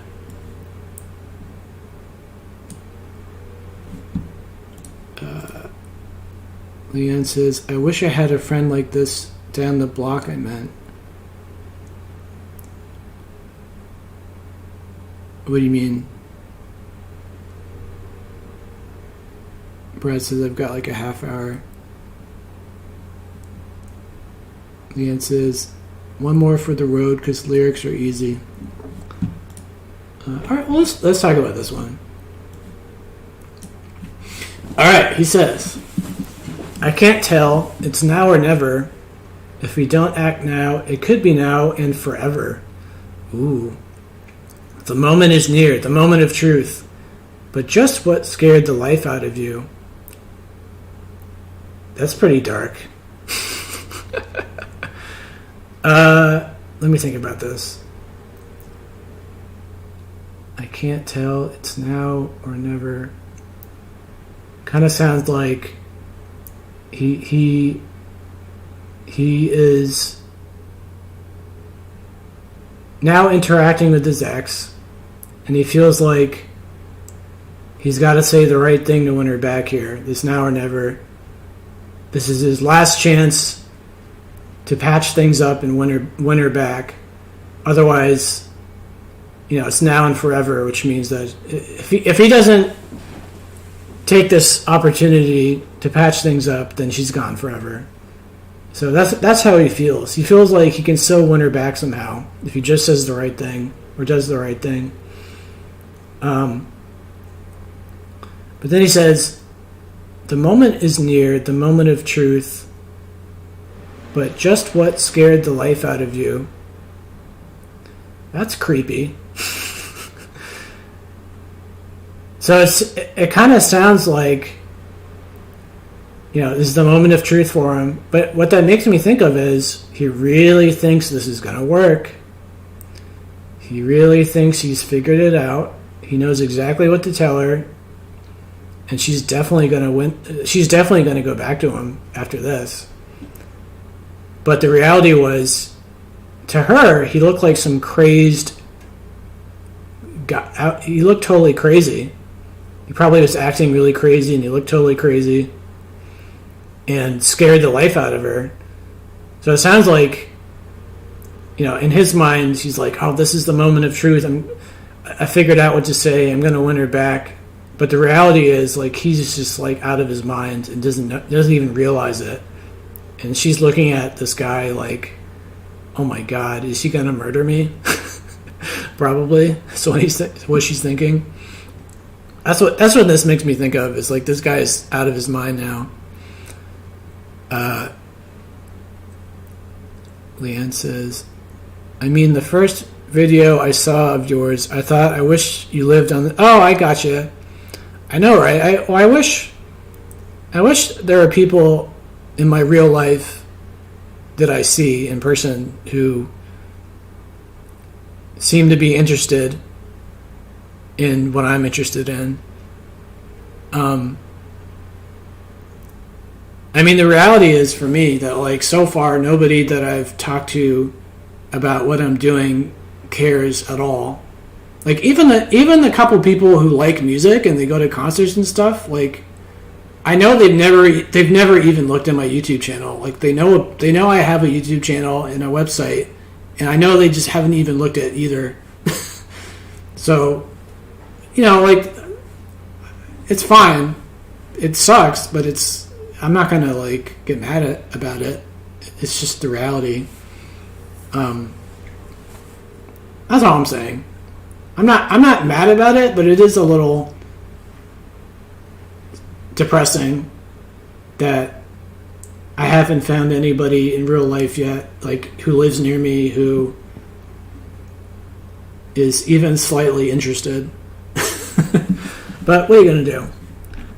So anyways, we've got our main character here who's out of his mind, desperate to win his girlfriend back, and she's probably thinking, like, oh my God, is he gonna murder me right now if I say no? Anyways, so he says, you're so still, you're silent, motionless. I can't watch and wait just to pay the price of your judgment. So yeah, he's freaking her out, man, and she doesn't know what to do. She's scared stiff. Like, he's being a total creep right now. And the song is Judgment. He's talking about judgment. So I guess maybe the judgment is this ex-lover of his, this ex-soulmate of his, is now looking at him like he's a total psychopath, I guess. Like, that's an awful feeling. It's one thing to break up with your partner, but it's another thing to have that partner who used to love you look at you like you're some psychopath who might even murder you if you do the wrong thing. Like, oh my gosh. Leanne says, even I forgot about you, but I saved your videos, but I forgot anyway. That's okay. I mean, that's whatever.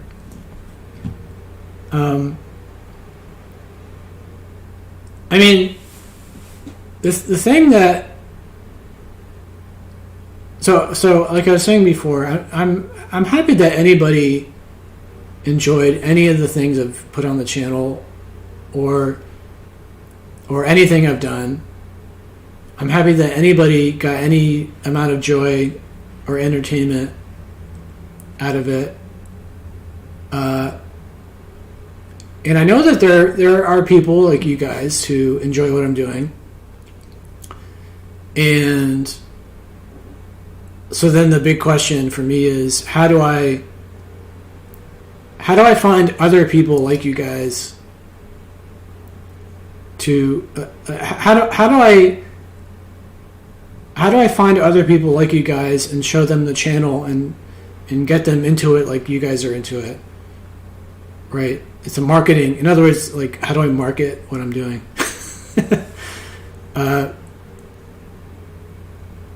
I don't know the answer to that question.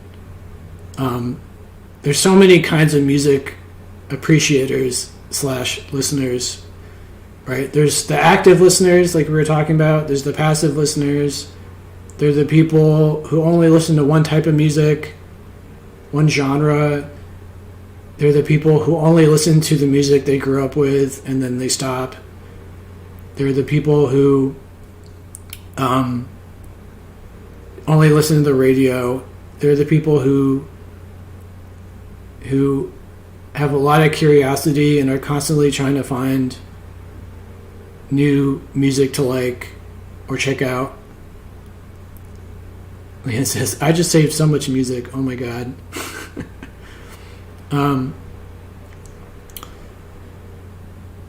I know, there's just so much music. I mean, I think I mentioned this too, where I'm addicted to listening to new records and listening to favorite records.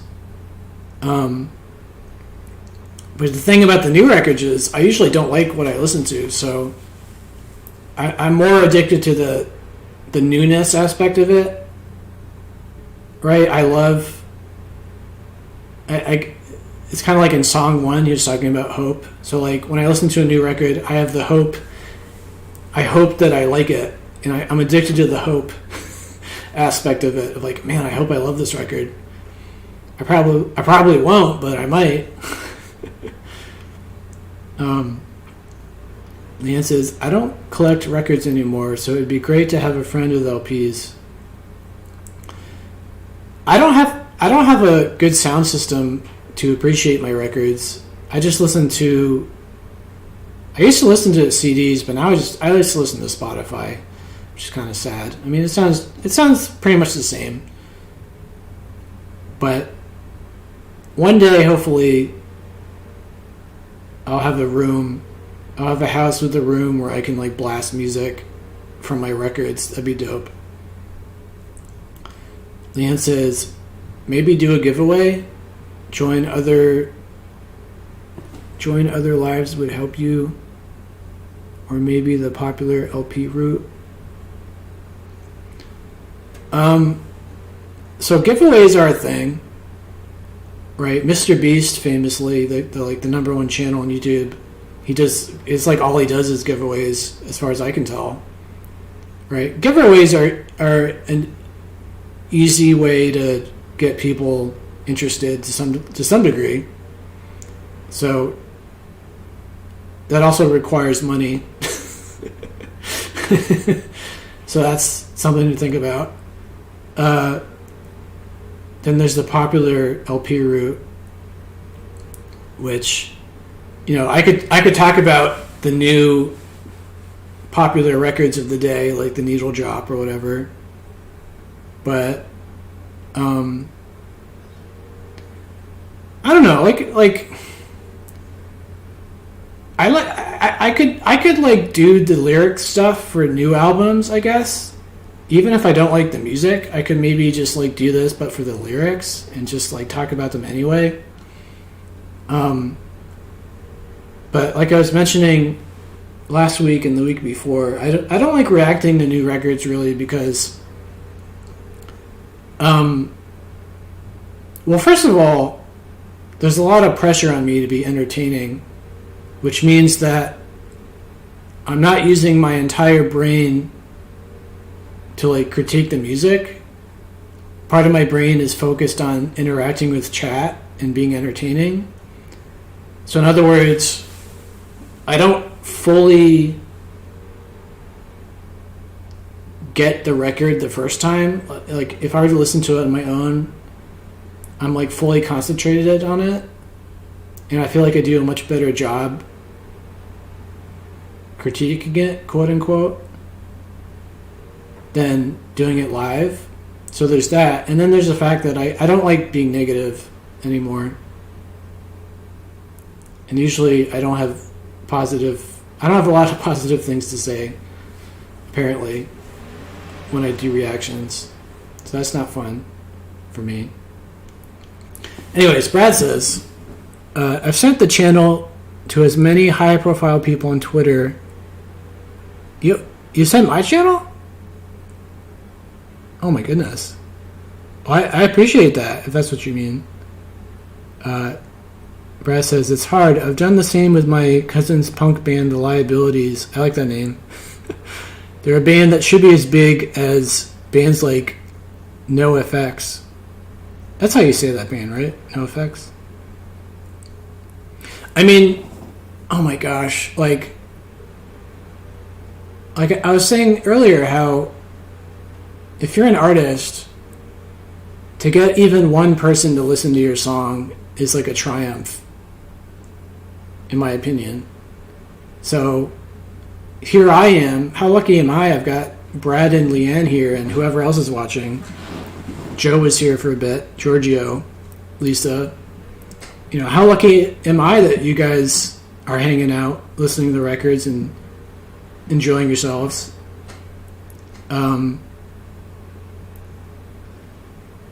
So the fact is we live in a society of TikToks and Instagrams where we're all addicted to likes, right? You know, 15 new people followed you and you got 20 likes on your photo or your video or your short. And I forgot which song it was, but one of the songs was talking about normalizing that. Well, it was talking about relationships, so it was talking about normalizing relationships and how, like, we just get used to stuff eventually. So that's true even with stuff like this, where, like, if you're, you know,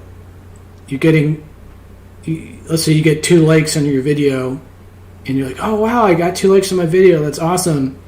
And then over time you're like, well, but I want 5 likes. And then you get 5 likes and it's like, but I want 20 likes. And then like your brain does this stupid thing where, like, you can't just appreciate it, what you have.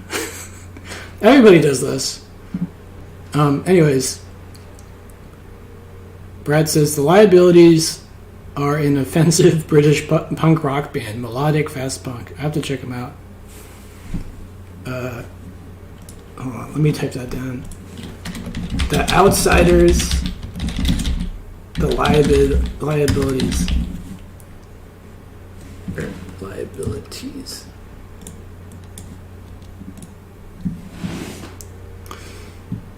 Leanne says, Cole, would you look at the lyrics like this if you were on your own? I would not. I have never looked at lyrics other than for my reviews and for the Music Mondays. It's not funny. Like, I don't even care, frankly. But I do care about talking about them. Like, here's the thing: is like I'm no Rick Beato. Like, I don't know music theory. I don't know how to play instruments. And on top of that, I think it's a waste of time to try to convince somebody through a written review, like an essay review you type. I feel like it's pointless to write a review to try to persuade someone to like an album.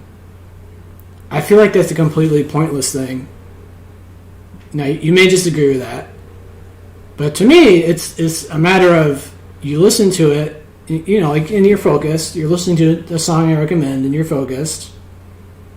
And I think for the most part, you can decide if you like it yourself.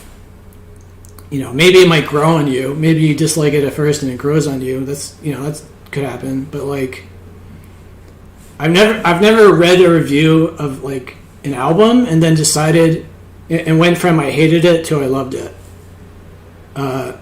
from the review. Now, maybe they gave it, like, a perfect rating, and then I revisited it because they gave it a perfect rating. You know, like, they initially gave it a bad rating and now it's the perfect rating, let's say. So that made me listen to it again. Now, in that case, like we were talking about earlier, I have that in the back of my mind of like, well, this guy gave it a perfect rating, so maybe it is really good. And that's like affecting my judgment. So I mean, that might happen, but I've never like read a written review, and changed my mind based off of it. But that's just me. Leanne says, Rick Beato dissects songs very well. I love them because I don't play instruments. I mean, he's really good. Like he's got a great channel, and he stopped doing this series apparently. But he had this series, What Makes the Song Great, and you'd pick like a classic hit song or whatever and dissect it, technically speaking, from like a music theory standpoint. And the name of the video would imply that his goal is to convince you this song is great by dissecting the song for you. And I've watched like all of them, and like I have never once, even though I agree that they're great songs, I've never heard his dissection, or his dissection has never made me think this is a great song, right? It's like a feeling that you can't, to me it's a feeling you can't explain. In other words, like let's say you hear the chorus, a melody in the chorus, the way the guy sings, like on track 1, in the chorus he goes, winning, or something like that. He goes like, winning. He like plays with winning in a weird way melodically, and like to me that stood out in a good way. And Rick Beato might be like, well, look how he played with the word winning in the chorus, and he like dragged the word up, or he dragged it longer. I don't know what he would say. And he's like, and that's why it's good, because he did that. And I'm just like, well, but why does that make it good, right? You can just, in my opinion, you could just keep going down this why train of like, okay, you explained what he did, but why does that mean it's good? That's where I get tripped up. Is like you go down this never-ending why train where there's no actual real answer. I don't know if that makes any sense. That's how I feel about it. Leanne says, I've got a playlist just for people talking about music. Cool. Brad says, you also have to be careful where you get a review to what type of music it is to the reviewer's taste. I'm not sure what you're trying to say.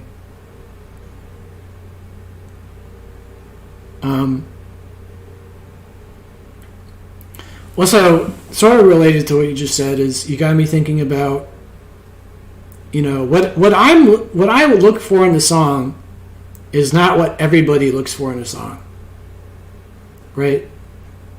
And an easy example of that is, in my opinion, like why do certain people only listen to certain genres? There's the classic, like the guys who only listen to hip hop, or the guys in the South who only like country music. Like, what is their objective if you really think about it? Like, why are they only listening to this music? And then you can think about that, and you can have different answers for that.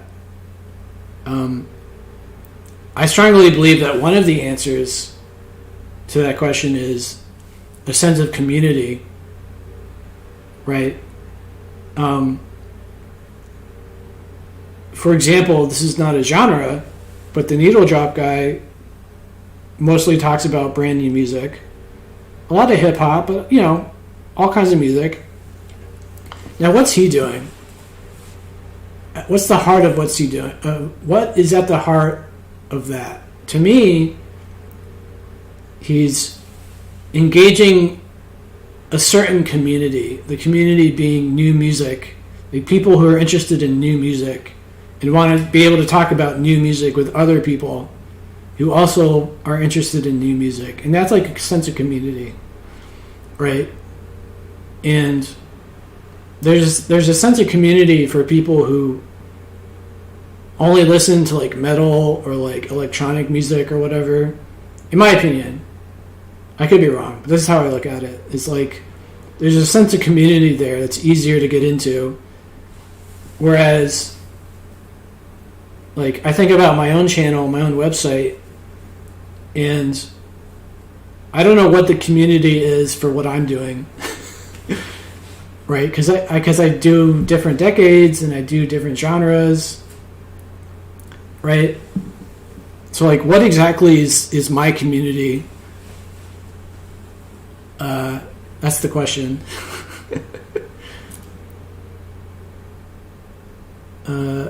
Brad says, I've seen some punk albums get poor ratings from a prominent rock and roll publication.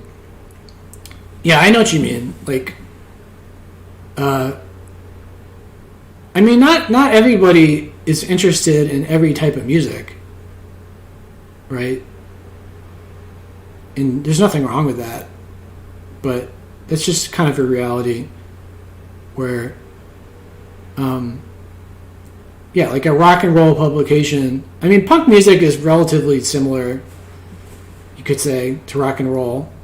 It's a lot closer than metal, or country, or electronic, or rap.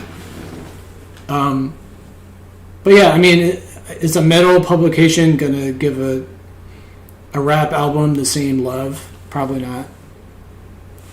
As an example.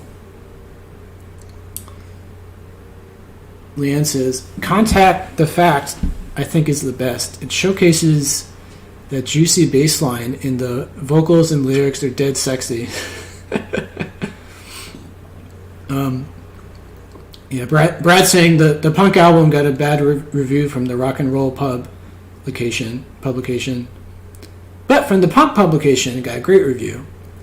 Yeah, exactly. So, like, different strokes for different folks. Leanne says, maybe nobody has the right to rate music in the first place. Shrugs. Your audience is most likely the people interested in trying new music. I suppose so. Well, I mean, there's new music, as in, like, literally new music that just came out. And then there's new music, as in, like, people who are just curious about any type of music at all from any time period. Those are two very different things, right? I know what you mean, but I was just elaborating. Leanne says, your replay gang are most likely people who heard the LPs and want to know what we think. So I've been thinking about this. I'll admit that somebody who doesn't know, he stumbles on my channel, comes across a video or review, has no idea what to expect of the review, right? Obviously, I don't talk about the music in any of my reviews, so that probably catches them off guard of like, why isn't this guy talking about music? It says album review. You know, I don't talk about every song. So I've had comments of like, well, why isn't this guy talking about track 10? I don't get it. Understandable. I mean, I have reasons for these decisions, which aren't necessarily good reasons, but they're reasons. Here are the reasons for what I do in my reviews. One is I like the album a lot / love it, so I want to talk about it. Two is, as I was saying earlier, I don't think that just talking about the music will get you interested in the album if you weren't interested before. Like, you listen to the song and you'll know if you like it, pretty much. I can't convince you. I can't make you go from hating it to loving it by talking about what's going on with the music. I don't believe in that, so I don't do that. So I talk about the lyrics, because that's what interests me the most, is interpreting the lyrics. I think that's kind of fun. But number 4 is, there's 4 and 5. Number 4 is, I don't talk about every song because I was getting data from YouTube that my videos were already too long as it is. So I didn't want them to be too long, because if I talked about every song, the videos would be like over an hour. And I was like, nobody's going to watch these. So that was a consideration. And then number 5 was, I was like, okay, so a lot of these albums are going to be brand new to people. And getting anybody to listen to an album they've never heard of is already a chore. So, okay. So why don't I just pick my 8 favorite songs that I think would convert you to enjoying this album, and then talk about those. So that's what I ended up doing, is let me pick an album I want to talk about, and then pick my 8 favorite songs from that album to talk about, with the lyrics. And the reason why, what I do in my reviews is I clip part of a song, and then I talk about the clip I just played, like the lyrics in the clip I just played. And my original reason for playing clips in the first place was, if I just got you to listen to the music, then hopefully it would make you be interested in the album. That was the idea. Of like, the hardest thing for me, like I mentioned, I talk with people in my life who like music and go to concerts or who are musicians. I talk to them about what I'm doing, and they don't seem to care. So the hardest part is getting anybody to check out something, right? I could be like, and I've done this before with other people, like, oh, you got to listen to this album. It's amazing. I think it's amazing. And then they just never listen to it because they just, they just don't care that much. So, but I believe that if they did listen to it, they might like it. But getting anybody to do that is such a challenge, right? So, I mean, the reality with the channel is I have all these reviews of albums that nobody talks about that, basically are forgotten albums, like the Farron albums in particular. So I've got reviews of certain albums that are like super underground hidden gems. And because nobody knows these albums, and they don't know anybody who's ever talked about them, they don't watch the video because they're like, well, why would I watch a video of something I've never heard of and nobody's talking about?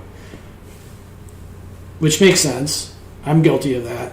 Like if I go to some other YouTuber's music channel and they do album reviews, the first thing I do is I'll watch videos of reviews they've done of albums I've heard before, especially albums I like, because I want to see what they say about it. I pretty much never just randomly pick an album they've reviewed that I've never heard of or heard myself. I don't ever do that, so I imagine most people don't do that either. So I can't fault anybody for doing that. But it's just how it is. Anyways, Leanne says she meant new to them music. Yeah. Yeah, I mean, basically, I don't know how much this is a factor. Maybe it is for some people, where, like, I know a couple of people have said this to me, and I thought it was just, like, the most ridiculous thing ever. But a couple of people in my life have said to me, like, I'll talk about some music that came out in, like, the 80s. And I remember this one guy was like, I can't imagine something, something that's 40 years old being any good. He said something like that. I just remember thinking, like, is this guy serious? I was like, I couldn't believe he said that. It's like, like, how can something that old be any good? Right? It's like, okay. Anyways, Brad says, spot on, Leanne. I think it's an interest in checking out new music. Yeah, I mean, that's basically my community, is you're open to any kind of music, right? I mean, I'm open to any kind of music. I guess I have favorites. You could say I have, probably rock is my favorite genre. But I'm interested in any kind of music, which is not true for most people, apparently. Most people have barriers to certain kind of music. It's especially true with like hip-hop music and older people, especially older like white people. They just like anything rap is just like immediately they're disinterested, is something I've noticed as an example. Anyways, Leanne says, well, it's almost like a workout regime. We want to listen to X amount of albums in Y amount of time to discover a certain amount of top tracks. Well, like I was saying before, I mean, the problem is it's a matter of time, right? Most people work, they get home, they only have so much time to dedicate to going through some brand new album. So first they want to not listen to a favorite album, right? It's a lot easier to just listen to your favorite albums again. There's nothing wrong with that. So it takes a certain kind of person to be like, okay, I only have a couple hours today to do whatever with, so I'm gonna, check out these 2 or 3 albums, brand new albums I've never heard of, or I've never heard before, and hopefully I like them. Which is going back to what I was saying before about, I'm aware of that, so I'm trying my best to make sure that those 2 hours you spent listening to a new set of albums, I'm trying to do my best to not waste your time, right? Hopefully you like them, you might not like them, but I'm trying to be as picky as possible with the playlists I make and with the albums I recommend. Or like, I'm trying to be as picky as possible so that, in my opinion, these are worth dedicating some time to listening to, right? You might not like them. Not everybody's going to like the same albums, but I'm just trying to be as picky as possible for everyone else who has no time to listen to everything. Brad says, that's spot on, Cole. I endlessly send people albums or songs that I think they'll like, and while I love it, it's new to them and not so important. Yet, if they actually listen to it, so I guess you're talking about like, you're excited about music, you share it with people and it's not terribly important to them to check it out in the first place, right? That's number one, is they're not like that interested. They're interested in other things, right? So you have to find somebody who is interested in music, right? Like, is interested in checking out new music a lot. And the thing is, it's a lot easier, I would imagine, to simply just go with what people tell you, right? And it's a time thing as well. So, like, an attractive reason to, let's say, follow the needle drop guy is, A, he's got this big community where everybody, they're all checking out the same albums that he's reviewed. So they're all listening to the same albums. They can talk to their friends about those albums. So that's a sense of community. It's a sense of belonging, which everyone wants. And they're being, and to some degree, right? They're being told what to listen to because he's like, here's what I reviewed this week. Here's what I really like this week. So I'm doing all the work for you. This is what you're going to listen to. And they don't have to think about that aspect of it, right? They're just like, well, this is what, I mean, I'm doing the same thing, basically. But, you know, like, well, this is what he reviewed this week. Let's check it out. Now I can talk about it with my friends. And now I'm in this community with everyone else, with all these 3 million subscribers, or whatever he has.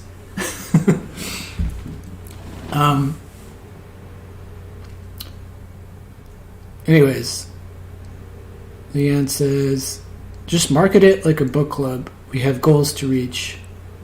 That's not a bad idea. Music Mondays, book club Mondays. Leanne says, I try not to repeat music. I just try to save more and more and more. Well, I'll tell you. So, having gone through the amount of records I've gone through, let me take this down. Hold on.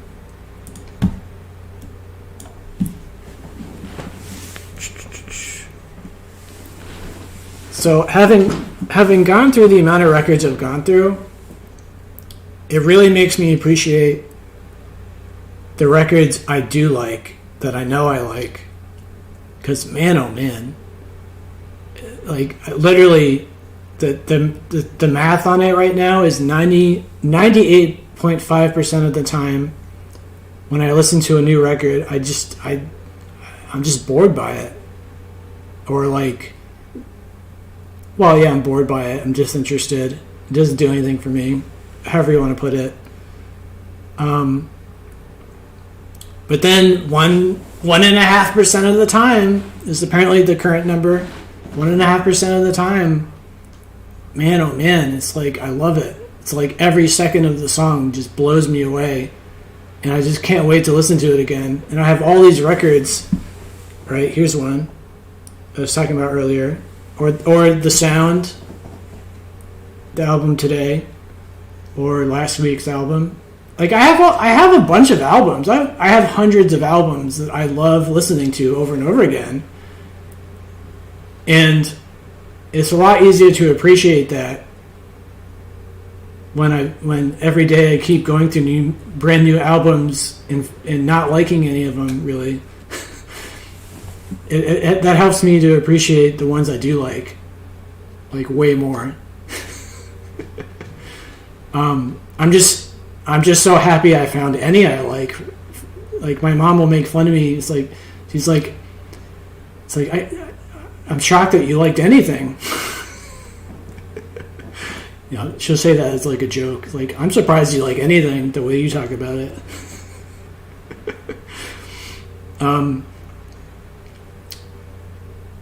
You know, I kind of wonder what that means, frankly, about me. Like, what does that say about me? Because on one hand, it's like, well, Cole really likes music. He has his website he's always working on, and his channel, and he's always listening to new music, and he seems to really like music, and he bought all these records, and right, he seems to really like music. But then on the other hand, like I just said, like almost 99% of what I check out, I find totally boring. So what does that mean? I don't know what that means. You can think about that. It's just the reality.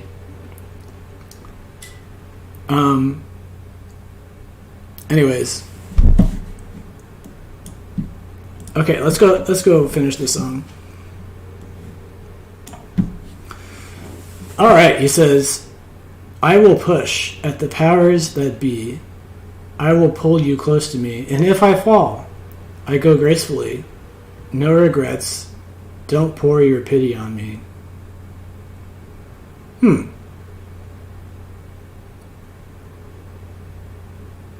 So, we're talking about the first stanza where it sounds like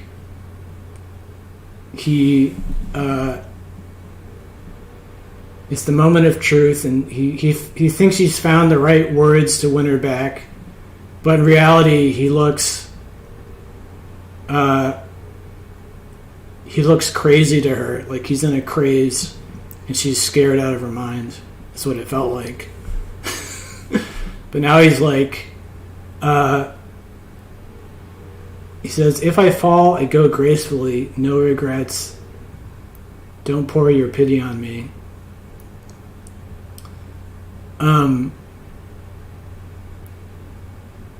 So from his perspective, I guess, he says, well, if I don't try, I'm going to resent myself forever. He doesn't want to have any regrets. He wants to at least try. He feels like there's still a sliver of hope, even though there is none. So from his perspective, I guess, he's happy to at least give it a shot.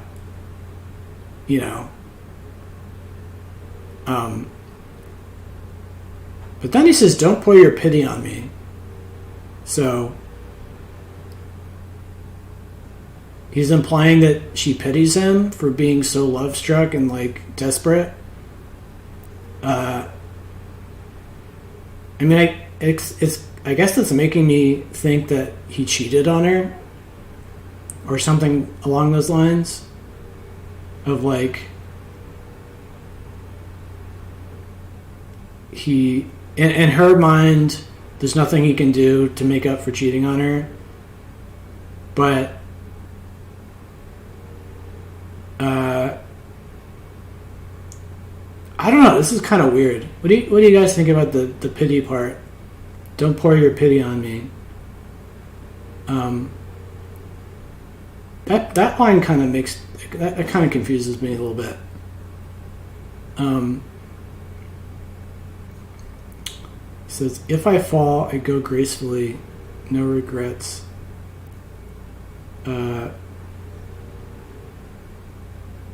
Why would she pity him, though, if he cheated on her? She probably wants nothing to do with this guy. Right? Maybe the pity would come from the fact that she once loved him, and so she would pity the fact that he's fighting a lost cause. My ex soulmate is fighting this lost cause to win me back again, and I guess that's pitiful. I guess that makes sense. That's a little weird. I don't know what you guys think about that. Let's move on, though. You're so still. Are you so lame? I can't watch and wait just to take the blame for your judgment.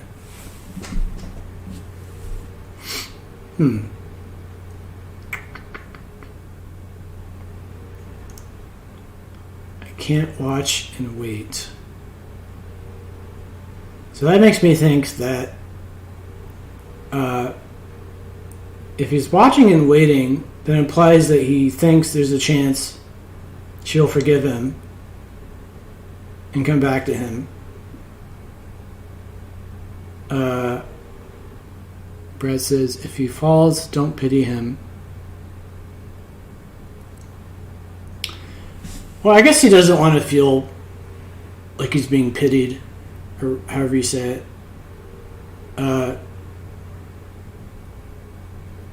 Maybe from his perspective, it's well, at least he tried to win her back, right? And that's admirable. Is that at least he tried to get her forgiveness and win her back. And he sees that as a proud thing to do. He's proud of doing that. But from her perspective, she's just pities this guy, I guess. So he wants her to see it from his perspective, that he's proud of himself for at least trying his best to win her back, even though it's just nothing you can do about it. I guess I guess that makes sense. But anyways, here he's saying, "I can't watch and wait just to take the blame for your judgment." So like I was saying, like he doesn't he doesn't want to just have no agency. He doesn't want to just see if she forgives him and comes back to him. Like, he wants to do something about it. That's what it sounds like. He just wants to... Yeah, it's a sense of pride, as Brad says. Which makes sense.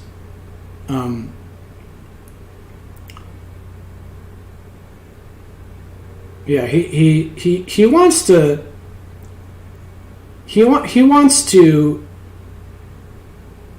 have the final conversation. In other words, like, he wants to have this final conversation with her of like, okay, if this doesn't work, then I give up.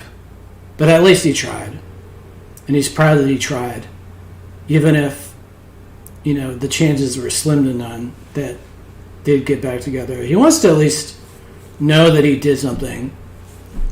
Is what it sounds like. So from his perspective, he wants to. Maybe it's like a challenge for himself. He sees it as like a challenge, where like he's gonna hate himself. He's gonna regret. He's gonna hate himself if he doesn't at least make one final stand. He doesn't have one final try to win her back. He's going to hate himself. Even though he kind of knows anyway that it's not going to work, he wants to at least give it a shot. Because I guess you never know. Right? So, I guess that's where he's at. He wants to at least try it. Even though he kind of realizes it's not going to work. But, anyways. And he says, can there really be someone up above me who judges me when my time is up? I can't believe that I'm not the one that I should trust. Ooh.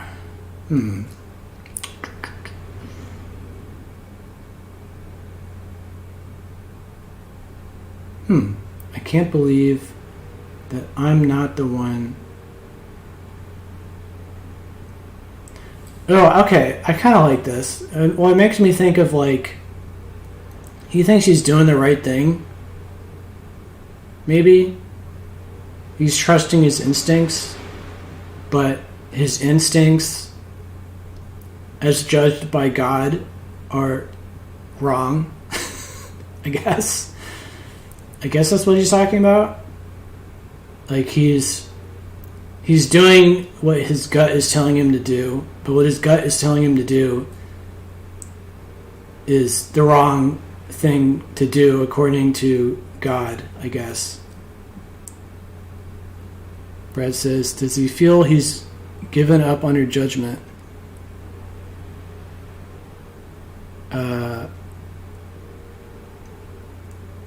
Does he feel he's given up under judgment?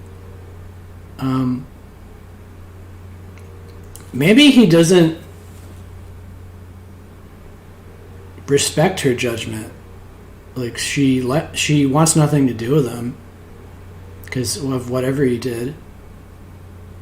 And maybe from his perspective, his warped perspective, he's thinking about it like, well, we all make mistakes.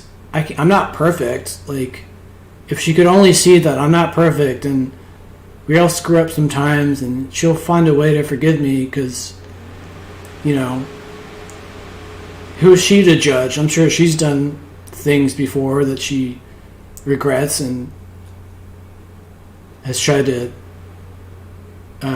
fix or whatever.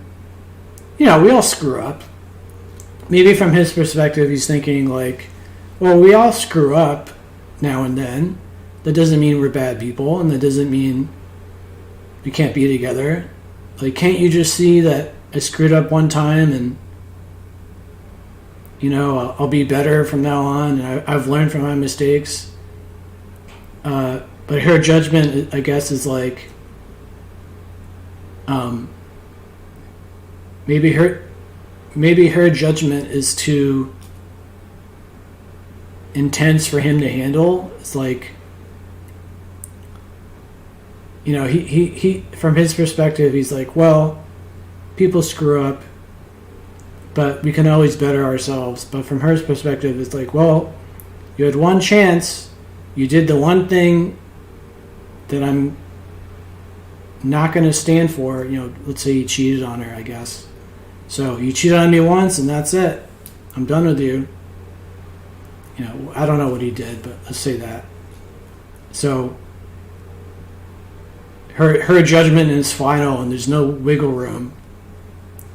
And he's like, maybe he's like annoyed at that. He's like, yeah, but you're not perfect either. Who's God to judge me, right? Show me one perfect person out there. I bet you can't find one. That's probably what he's going through in his mind right now. He's probably thinking like, well, nobody's perfect. Like, she should understand that. We loved each other once. Maybe we were even married. Who knows? Can't she see that I wasn't always like this? And forgive me? Maybe that's what's going on. Anyways, let's move on. He says, he says, he's so still, silent, motionless. I can't watch and wait just to pay the price. He's so still, he's silent, motionless. I can't watch and wait. Oh, same thing. Just to pay the price of his judgment. Oh, it's from her perspective, I guess. So she's looking at him. He's silent, still, motionless. She says, I can't watch and wait just to pay the price of his judgment.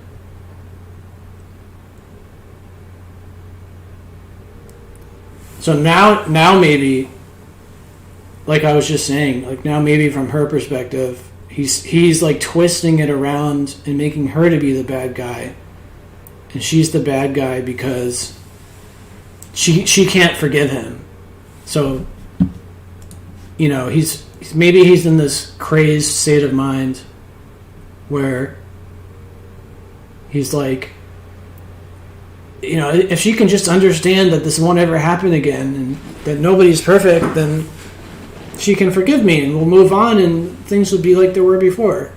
And so, from her perspective, he's really being kind of an asshole in the sense of like, he's twisting it around on her of like, I'm not the asshole. You're the asshole for not forgiving me. You're the jerk, right? You're the jerk for, we used to love each other, and now I do this one thing, and you can't ever forgive me. Like, how are we ever meant to like marry each other and have kids and grow old and die young if I mess up one time and you can't forgive me? Like, it kind of sounds like that's what's going on. Like, he's twisting it on her, and now she's the bad guy, and she's like, oh God. Like, this is a nightmare for her. She's probably feeling really mad at this guy. Like, how dare you twist it on me? Like, you're the one who did whatever bad thing to me. Don't you dare twist this on me. That's kind of what it makes me feel like is going on here. Is now he's making her feel bad, right? He was supposed to feel bad for doing whatever terrible thing he did to her. But now he's convinced himself that like, no, actually, or maybe even he has some crappy friends like who helped convince him to think like, well, actually, now that I think about it, like, she's kind of the jerk because like, what I did actually wasn't that bad, and people have done things like this before and gotten back together, and why can't she just like get over it? Like, why? I can imagine a guy doing that, especially a guy. Convincing himself that like, well, what I did wasn't even that bad. Like it wasn't even that bad. I mean, and I'll never do it again. Like, I don't understand why she can't just like forgive me and move on. That's what it makes me think of. What do you guys think of that? So man, this guy's going on a rough journey. This album. That was the first 5 tracks we did. This poor guy. He's having a rough time.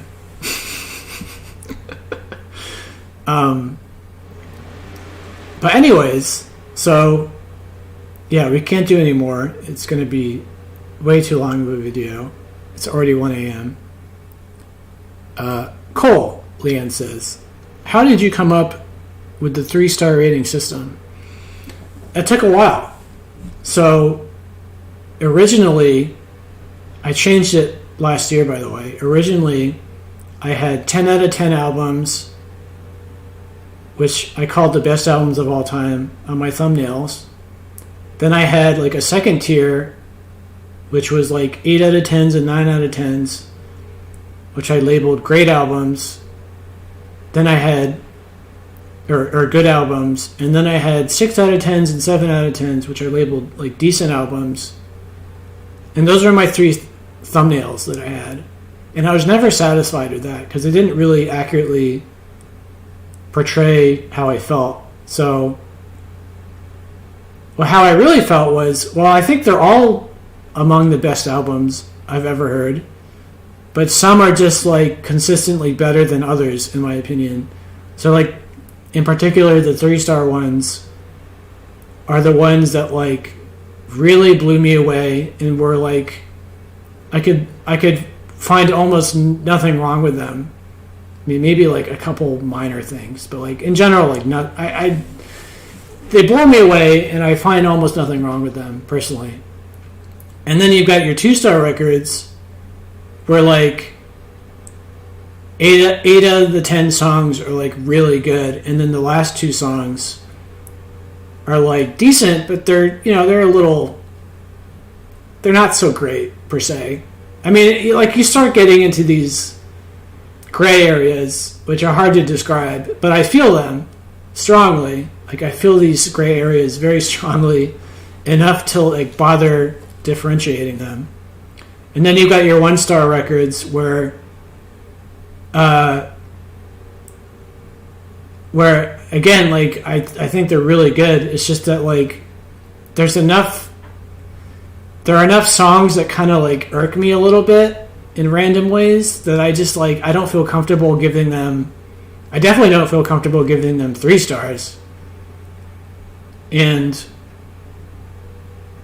like a common thing I might say is like the general vibe of the album is not great per se. It's like good, but it's not great or amazing. I mean, these are like debatable. These are all debatable arguments you could have. I'm just going on like a gut feeling I have when I listen to them. But frankly, the 1 and 2-star records are kind of like what differentiates a 1-star from a 2-star record is a little. I'm not like super solid on that as much as I am about the 3-star ones. The 3-star ones are like really. I really am trying to be as picky as possible. It's like those are the ones that like I can listen to every song, never get bored of it. Most of the songs like really blow me away, and I have like almost nothing wrong with it, or there's nothing that I find wrong with it really. But the 2 and 1 stars are like those are harder to describe. Why is one a 2 and why is another a 1? Is like I don't know how to accurately distinguish those two in a convincing way yet. I just feel that way. But in other words, the most important thing are the 3-star records. Like those are the ones that I'm like absolutely totally in love with. Whereas the 1 and 2-star ones, like I do think that there's some of the best albums I've ever heard personally, and totally worth checking out. But I feel that there are enough iffy moments, is what I call them, there are enough iffy moments on them that I don't feel comfortable giving them 3 stars. I don't know if any of that made sense to you.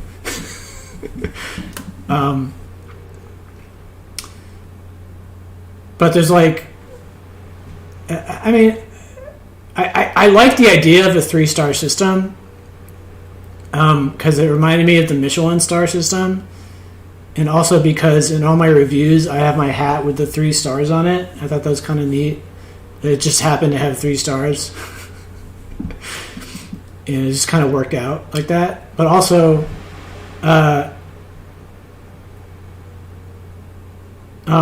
so I like the idea of a 3-star system, although maybe a 2-star system would make more sense, frankly.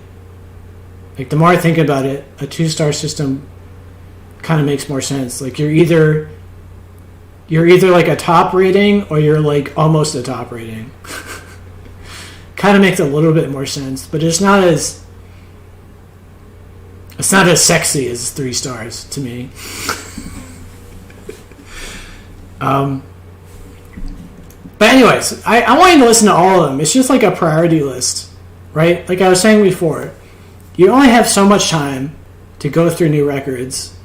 So I'm trying my best to essentially create like a tier list of like, I would encourage you to listen to these first, the 3-star ones, then the 2-star ones if you've already gone through the 3 stars, which is a lot.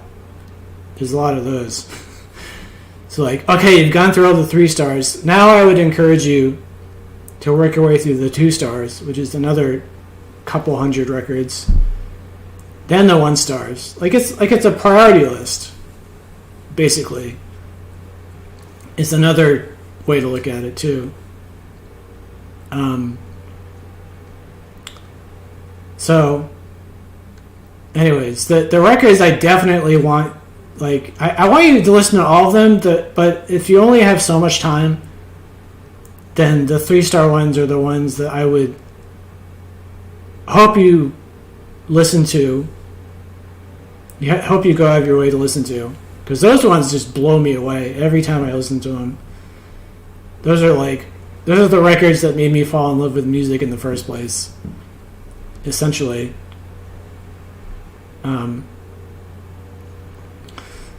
So that's that.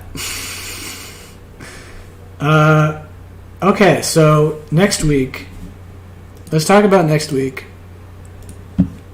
And what we might listen to for next week. So, we did 2 80s albums, so I don't want to do another 80s album. I was thinking, well, we could do something newer, which would be interesting. And I was also thinking, like I mentioned earlier, this week and last week were 3-star records, according to my website. So maybe, let me know what you think about this. So maybe I'm tempted to have us listen to The Cool Greenhouse, which is the newest band I'm in love with, and their latest record from last year, which I gave a 1 star. So that means I do have some issues with it. I don't think it's a perfect album, but it's really good, in my opinion. Leanne says, I'm kind of curious on the 1-star ones, LOL. I mean, I still think they're really good, and you should listen to them. I just like, if I'm going to be picky as possible, and I want to be, I'm not as satisfied with my 1-star records as I am my 3-star or my 2-star. Like there's a tier list. I love all of them. Just the 1 star's not as much as the 3-star ones. Whatever that means, right? So anyways, so for next week, I was considering here's our 2 options. Either the 1-star Cool Greenhouse record from last year, or I had this other one I was thinking of from the 2000s by Kings of Convenience. Those are the 2 records I had in mind. The Kings of Convenience one I gave 3 stars. So you've got either a 2000s 3-star record we could listen to that I gave, or a 2022 1-star record that I gave. Brad says, I've actually read a review on them. They got a great review, but I haven't heard of them. Are you talking about the Greenhouse or the Kings of Convenience? I'm assuming you mean the Cool Greenhouse. And oh, by the way, I already looked up the lyrics for them, so I know they have their lyrics online, which is very crucial to this stream, right? So I already figured that out. The lyrics are already online for us to look at for next week if we choose to do that record. Oh yeah, that was for the Greenhouse. So Leanne and Brad, which one would you rather do? The 2000s 3-star Kings of Convenience record, or the 2022 1-star Cool Greenhouse record?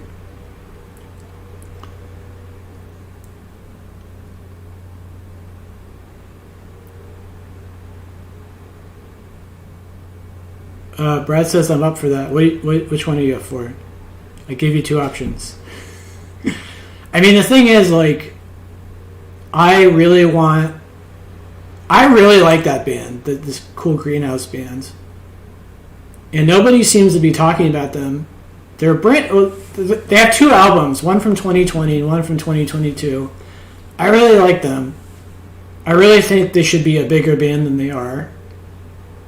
I'm surprised that nobody's talking about them. Now, maybe I'm just crazy and they aren't that really any good, but I like them a lot.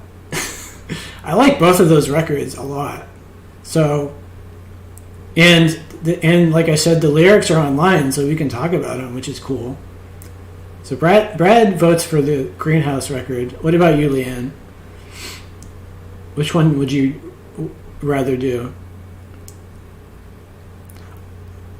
If it's a tie, then I have to decide. I guess.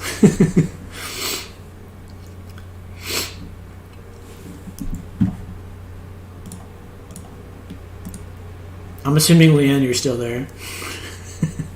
Maybe Leanne isn't there anymore. But anyways, like the point of this, Leanne says either. Okay, let's do a Cool Greenhouse. Change of pace. So, and by the way, they're kind of like a post-punk, arty post-punk band. Tell you the stars again. Well, the 3 stars are the ones I love the most. I have almost no issues with them. They're essentially perfect records in my opinion. About as perfect as I can, if I'm being as picky as possible. There's very little about them I dislike. You guys can disagree, of course, feel free, but I'm just talking about myself. And then the 2 stars, the 2-star records are almost 3 stars if it weren't for like a couple of songs that like kind of annoy me, frankly. But the 2-star records have a lot of like amazing songs in them. Whereas the 1-star records, the average is kind of like good songs, but not necessarily amazing songs. I mean, this is like something you could debate, right? It's a little wishy-washy. The difference is, it's just a feeling I have. Like, when I listen to these records, I have this gut feeling of like, okay, this is a 3-star record to me, this is a 2-star record to me, and this is a 1-star record. Like, I have this strong gut feeling when I listen to them. But describing that gut feeling to other people is a little difficult. Almost impossible, maybe. Did that make any sense, Leanne? Brad says Leanne's sitting on the fence. All right, we'll talk about the Greenhouse next week. I mean, I don't know what you guys are going to think of them. I think they're really cool. LOL, the Cool Greenhouse. Nice joke, Cole. I didn't even think about it. I think they're really cool. I think they're very interesting. I hope they become a big band, but nobody seems to be talking about them, which is kind of depressing to me. And like the main point of this project, or not the main point, but like one of the reasons I'm really passionate about the project is I really want to highlight bands that like nobody's talking about for some reason. There aren't that many of them, by the way. They're real. I really have not found a lot of bands that I really like that nobody's talking about. I thought I would find way more, but I honestly haven't. So, therefore, the ones that I have found, I would really like to talk about, because there aren't that many of them. So, this is one of them, The Cool Greenhouse. Leanne says, tell me the stars for these 2 records. So, Rattlesnakes and the one for this week, I gave 3 stars. They're on my website. You can find them on the website in the 80s. So, that means that there's very little, in my opinion, there's almost nothing I disliked about those 2 records. Which is really rare for me. Usually there's something I dislike that like irks me the wrong way, that like I'll listen to a song and there's just like something about the song that like doesn't sit well with me, and I'm just like, ugh. It's like this weird feeling. But not for these 2, for me. Brad says, that's the good thing. I'm going in on this blind, and that excites me. Well, hopefully you guys enjoy the record. I mean, feel free to not like it, but at the very least, we'll talk about the lyrics, and maybe it'll be fun and entertaining to do that. You know, we'll have a little discussion about what the singer's talking about. I mean, I find that entertaining, and the thing about that is, by the way, one of the reasons why I talk about the lyrics in my reviews and on Music Mondays now is it gives you what I have to say about it is relatively unique to some degree. I mean, sometimes the lyrics are pretty obvious, and we're all going to draw the same conclusions from them, but talking about lyrics is interesting to me personally because it's something unique that you can add to the conversation of like, oh, Brad interpreted these lyrics a different way that I didn't even think about. That's kind of interesting, right? Which, you know, that doesn't happen every time, but now and then. So I like that aspect of it, of like, you know, you can have channels that dissect the music like Rick Beato. You can have channels that try to convince you that the song is amazing. Guys, listen to the song, it's amazing. I'm going to tell you why it's amazing. I'm like, okay, cool. And then you have stuff like what I'm doing where like, well, let's take a look at what he's singing about and come up with theories as to what's going on maybe. I personally find that the most interesting. Because like I was saying before, either I like a song or I don't. And I'm not terribly interested in reading a review of something that I didn't like. Anyways. Brad says, I've really loved the last 2. Both are very different. The first one took a few listens, but this week hit immediately. I had a feeling it might. I don't know why. And it's interesting because, like I said earlier, I remember listening to the first 2 Sound albums. By the way, the first album by The Sound is pretty interesting, and I recommend it. It has a couple songs I don't like on it, but most of them I like.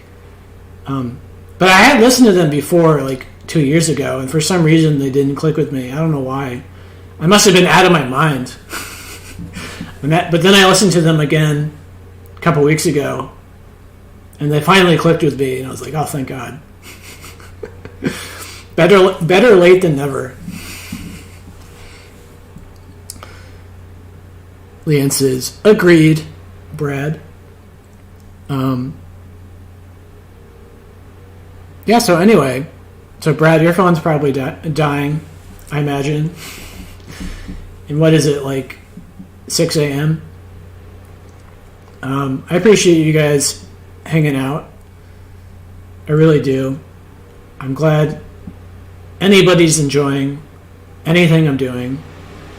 I'm glad anybody finds even one new song they like from my recommendations.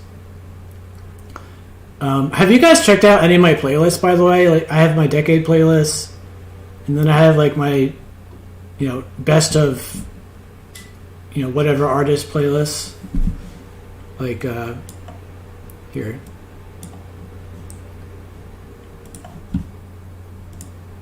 For example, hold on.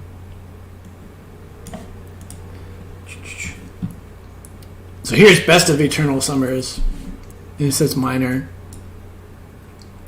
All that means, by the way, when it says minor, is that on average, I would probably rate these as like good songs, or like an 8 out of 10, in other words.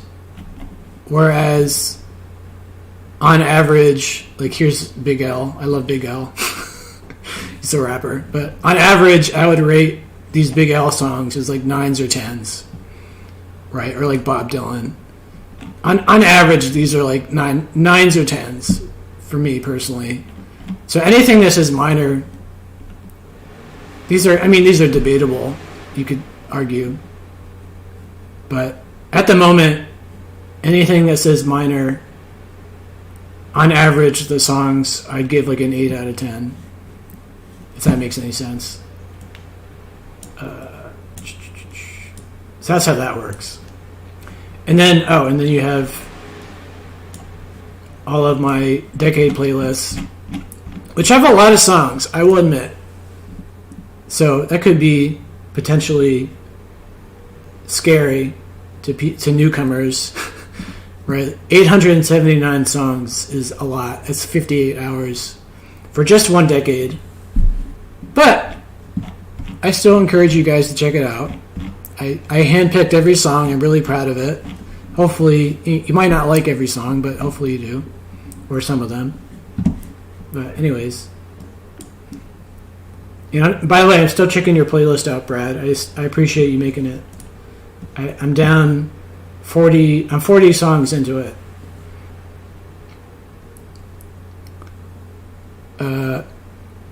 Leanne says, Cole, it's been a slice. Loved it? What does that mean? You're making me think of pizza.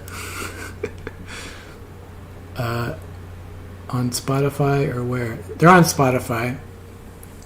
And if you don't use Spotify, as someone pointed out a while ago, if you go to my blog,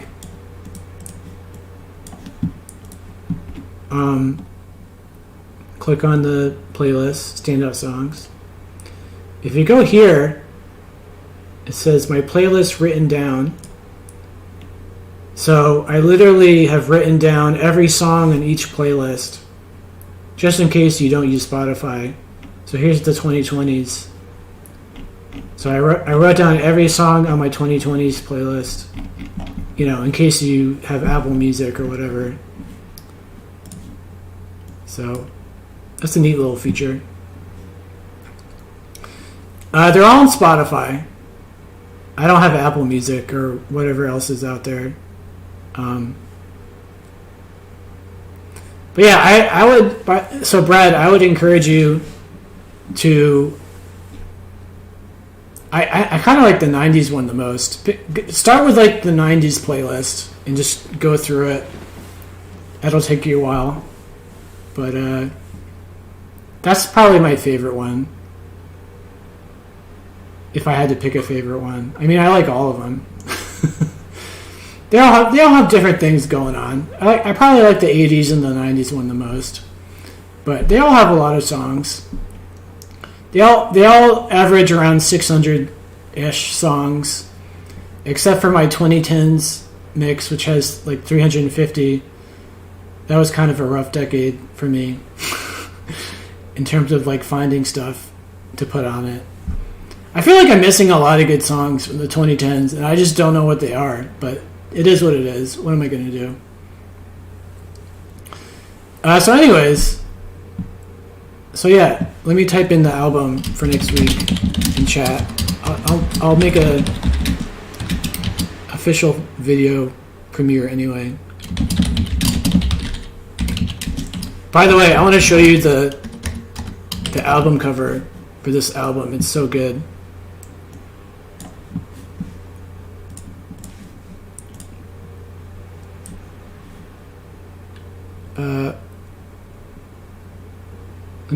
Let me get a different thing.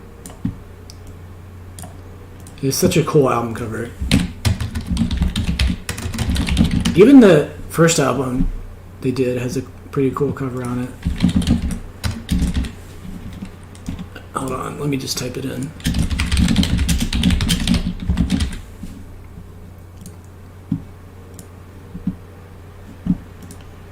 Check that out. Isn't that cool?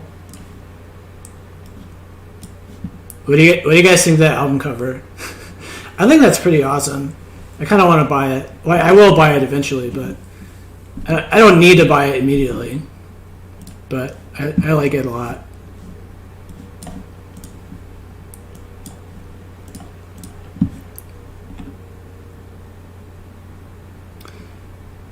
Ian says that's awesome that you did that. The writing them down, the songs.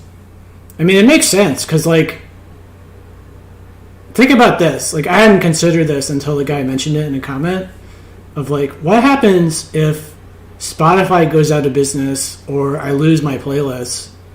I have no record of what was on them. And it would be an absolute nightmare to try to, like, remake all my playlists without a list of what was on them. It would almost be impossible. So that's probably the number one reason why I wrote them down, other than the guy who recommended it, is if I lose the playlist, I had no record of what was on them. Oh well, you know? But now I do. Brett says, that is vibrant. I know, right? It reminds me here.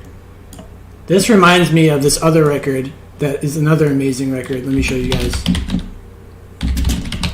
Reminds me of this record from the 80s. It's actually pretty similar. Doesn't that look really similar in a way? What do you guys think?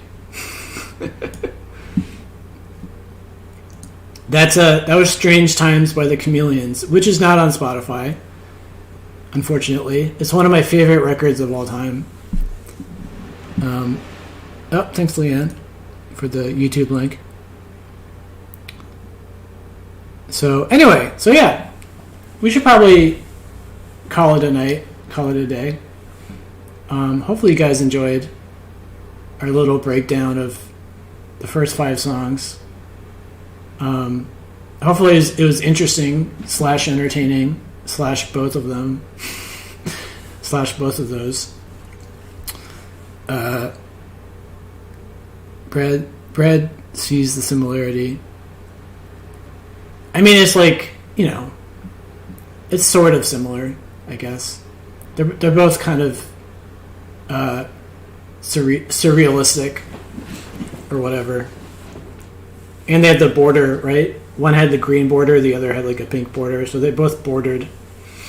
Anyways, I wonder if that was an inspiration for The Cool Greenhouse, was the Chameleons record. Brad says, I really enjoyed the evening. I'm glad you did, man. Thanks for showing up. I appreciate it. You as well, Leanne. And Giorgio, Lisa, and Joe showed up briefly. I enjoyed that. And thank you to anybody who made it this far, who watched it tomorrow or whenever you watched it. That's something I don't know yet. I don't